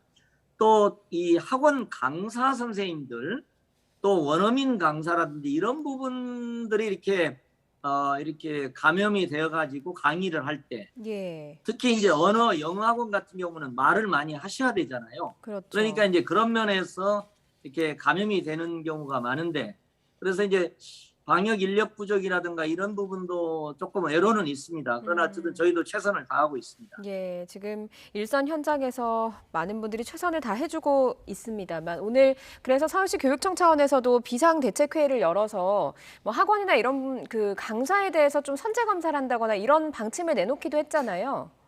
예, 그렇습니다. 저희가 일단 학원 쪽에도 긴급 공문을 보내서 예. 물론 학원이 자율적으로 잘하십니다만은 굉장히 긴장의 고삐를 다시 좀 재서 학교에도 마찬가지입니다. 많은 그걸 할 수 있도록 저희가 긴급 요청도 드렸고요. 저희가 특별히 이제 지금 이번에 이제 백신 접종의 어떤 자율권, 그러니까 백신 접종의 일정량을 지자체 자율적으로 분배를 해서 지금 서울시의 경우에는 학원 강사들도 우선 접종 대상에 지금 들어가고 있습니다. 예. 그래서 한편에서는 백신 접종이 지자체를 통해서 이루어지는 것과 함께 저희들은 이제 PCR 선제 검사를 지금도 진행을 하고 있습니다만 조금 더 확대된 규모로 학원 강사, 학원에서 가르치는 선생님들도 학원 인근에서 권역별로 이게 스팟을 정해가지고 예. 거기서 신속 PCR 선제 검사를 받으실 수 있도록 저희가 그렇게 조치를 하려고 지금 조치를 하고 있습니다. 예. 그리고 오늘 비상대책회의에서 나온 이야기 중 하나가 3단계로 거리두기가 격상이 되면 원격 수업, 전면 원격 수업을 전환하겠다. 그러니까 등교가 중지되는 거잖아요. 이 부분을 검토했다고 들었거든요. 예, 원래 이제 개편된 사회적 거리두기 3단계에서는요. 이 학사 운영의 원칙이 이제 초등학교 3학년에서 6학년까지는 4분의 3입니다. 예. 그러니까 4개 학년 중에 3개 학년, 그리고 중학교는 3분의 1에서 3분의 2, 고등학교는 이제 고3이 포함되니까 3분의 2 이렇게 이제 적용이 돼 있는데요. 저희가 이제 물론 상황을 좀 지켜봐야 될 것 같습니다. 그러나 지금 1,000명이 넘는 확진자가 발생하는 긴급한 상황이기 때문에 저희가 뭐 원격 수업 전환도 검토할 수 있다. 예. 이제 검토 대상에는 이제 올려놓고 있습니다. 예. 그런데 지금 뭐 말씀하신 대로 상황도 엄중하고 뭐 그렇다 보니까 학부모들도 아이들 학교 보내기 뭐 불안한 건 사실이지만 또 보육 측면이나 교육 측면에서 학교를 보내는 게 필요하기도 하거든요. 그래서 어떻게 당장 다음 주부터는 어떻게 될까? 이게 좀 궁금하신 분들이 많으실 것 같습니다. 어떻게 됩니까? 그렇습니다. 그래서 지금 이제 결정되진 않았고요. 전면 원격 수업으로. 왜냐하면은 이게 이제 학교가 준비를 해야 되고 또 학기 말이기 때문에 예. 여름방학을 앞두고 기말고사라든지 이게 남은 학사 일정을 또 처리해야 되는 문제들이 있습니다. 그래서 1차적으로는 어쨌든 방역의 고삐를 죄서 최대한 거리두기나 방역 수칙을 철저하게 하게 하는 그런 것이라든지 또 네. 부분적으로는 학교별로 수업 시간을 좀 탄력적으로 운영한다거나 이런 것들을 진행을 하고요. 또 이제 아무래도 그 바깥으로 나가는 현장 체험학습 같은 것들이 있는데 예. 기왕에 정해진 현장 체험학습 같은 것도 이제 금지시키는 이런 네. 이 부분적인 긴급 조치들은 취하고요.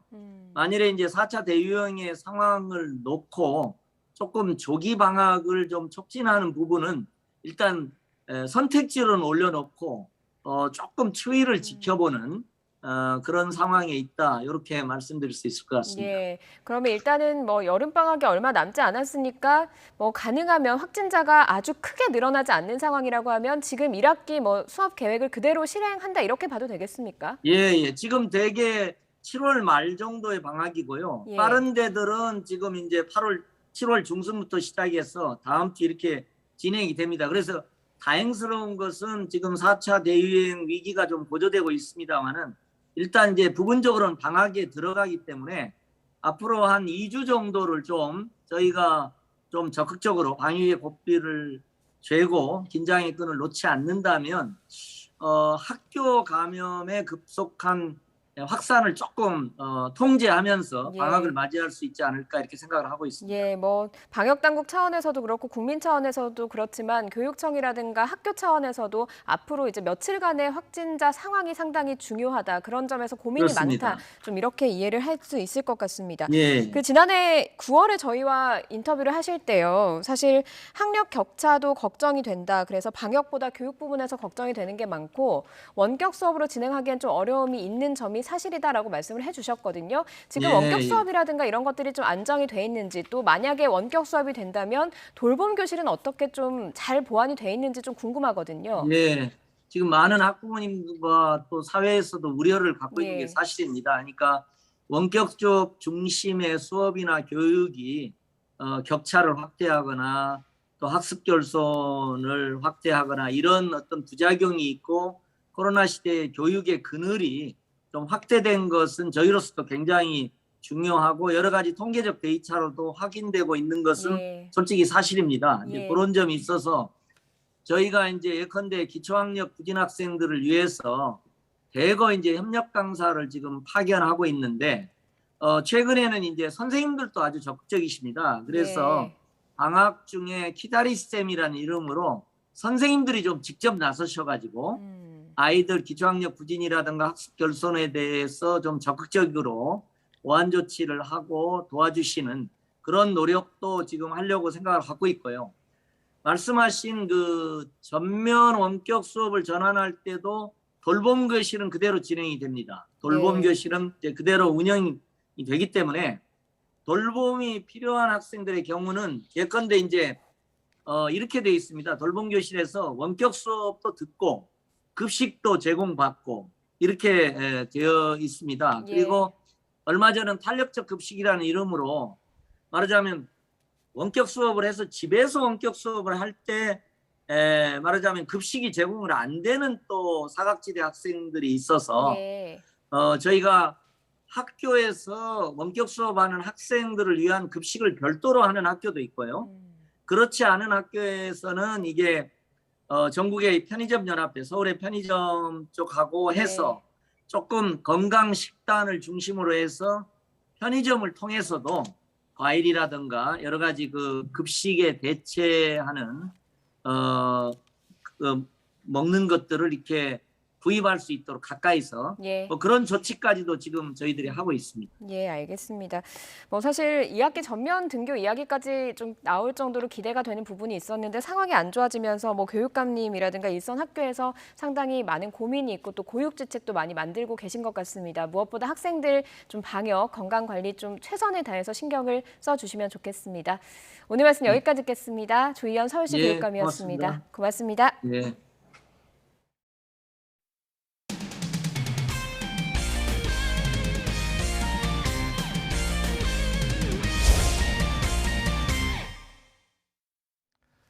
올림픽 축구대표팀 김학범호의 만 20살 막내 이강인 선수가 우승하겠다는 당찬 출사표를 던졌습니다. 막내형의 행복한 예언이 도쿄에서도 통할까요? 조은지 기자의 보도입니다. 20세 월드컵을 앞둔 낭낭 18세 이강인은 마이크 앞에 설 때마다 우승을 말했습니다. 우승이 목표죠 일단. 올라가서 계속 쭉 이어가서 우승하면 될 것 같아요. 개인 상보다는 팀이 우승하는 게 첫 번째 목표니까. 처음엔 어리둥절한 눈초리였지만 막내형의 자기 주문처럼 대표팀은 준우승으로 세계를 놀라게 했습니다. 그리고 2년, 막내로 도쿄에 가는 이강인은 이번엔 금메달을 말합니다. 이미 증명된 황금 왼발로 권창훈, 이동경과 함께 세트피스 한 방을 노릴 각오입니다. 저번이랑 다름없이 이번도 목표는 우승입니다. 오랜 스페인 생활로 외로움을 타던 이강인은 특유의 친화력으로 형들 마음도 접수했습니다. 능청스러운 자화자찬도 익숙해진 상황. 강인이 좋다. 근데 어쩌면 형들이 저를 좀 귀찮아할 수도 있어요. 근데 일단 저는 너무 형들이 잘해주고 장난도 많이 치고 해서 너무 기쁘고 너무 행복하고요. 다음 파리올림픽도 나갈 수 있는 청춘이지만 이강인은 눈앞에 도쿄만 생각한다고 잘라 말했습니다. 막내형의 당찬 주문이 도쿄 금메달로 연결지 기대됩니다. YTN 조은지입니다. 프로야구 NC와 뒤늦게 계약한 이용찬 선수가 친정팀 두산을 처음 적으로 만나 무실점 호투하면서 부활을 알렸습니다. 조성호 기자의 보도입니다. 7회 투아웃 1-3루 실점 위기에 NC 이용찬이 마운드에 오릅니다. 지난해까지 13년 동안 몸담았던 두산을 상대로는 생애 첫 등판입니다. 잠실 거포 양석환에게 시속 149km 묵직한 직구로 삼진을 빼앗으며 급한 불을 끕니다. 다음 이닝에야 비로소 친정 팬들에게 모자를 벗고 허리 숙여 인사를 전했습니다. 처음에 올라왔을 때 인사를 못했을 때 위기 상황이라 정신이 없어가지고 다음에 올라가면 인사 꼭 해야지 해가지고 그때 인사했던 게 조금. 안타 2개를 내줬지만 다른 유니폼을 입은 게 어색한 옛 동료 박세혁과 박건우를 범타로 돌려세우고 실점 없이 임무를 마쳤습니다. 이용찬은 지난해 6월 팔꿈치 수술을 받고 시즌을 조기 마감했습니다. 자유계약 선수 권리를 행사했지만 원소속팀 두산은 물론 다른 구단들의 관심도 받지 못했습니다. 혼자 운동하면서 느낀 것도 많고 얼마나 여기 야구장에서 하는 게 얼마나 소중한지 많이 느꼈어요. 홀로 재활에 매진했고 쇼케이스까지 열어 건재함을 증명한 뒤에야 시즌 도중인 지난 5월 새 둥지를 찾았습니다. 통산 53승 90세이브, 보직을 가리지 않는 풍부한 경험에 디펜딩 챔피언 NC가 최대 4년 27억 원을 베팅했습니다. 뭐 또 다친다는 건 두려움이 없어요 저는. 그래요? 하도 많이 다쳤다가 복귀했다가 이래가지고 일단 타자한테 안 맞고 점수 안 주는 게 먼저라고 생각하기 때문에. 건강한 이용찬의 합류로 탄탄해진 불펜과 함께 NC의 2년 연속 통합 우승 꿈도 무르익고 있습니다. YTN 조성호입니다. 중북부지방은 비가 숙강 상태를 보이고 있지만 남부지방에는 연일 기록적인 호우가 쏟아지고 있습니다. 현재 붉은색으로 표기된 강한 비구름이 남부지방을 중심으로 영향을 주고 있습니다. 이 지역에는 호우경보가 발효 중이고요. 그 밖에 경남 지역에는 호우주의보가 발효 중입니다. 내일까지 충청 이남 지방에 최고 120mm 이상의 많은 비가 쏟아지겠고요. 그 밖에 전국에 5에서 40mm의 비가 예상됩니다. 장맛비는 내일 아침에 그치고 당분간 소강 상태를 보이겠습니다. 다만 오후에 대기 불안정이 심해지면서 5에서 40mm의 소낙성 비가 쏟아지는 곳이 있겠습니다. 내일 낮 기온 30도 안팎을 보이며 후텁지근하겠습니다. 지금까지 날씨 정보였습니다. 네, 이어서 저녁 종합 뉴스 이브닝 뉴스가 방송됩니다. 시청해주신 여러분 고맙습니다.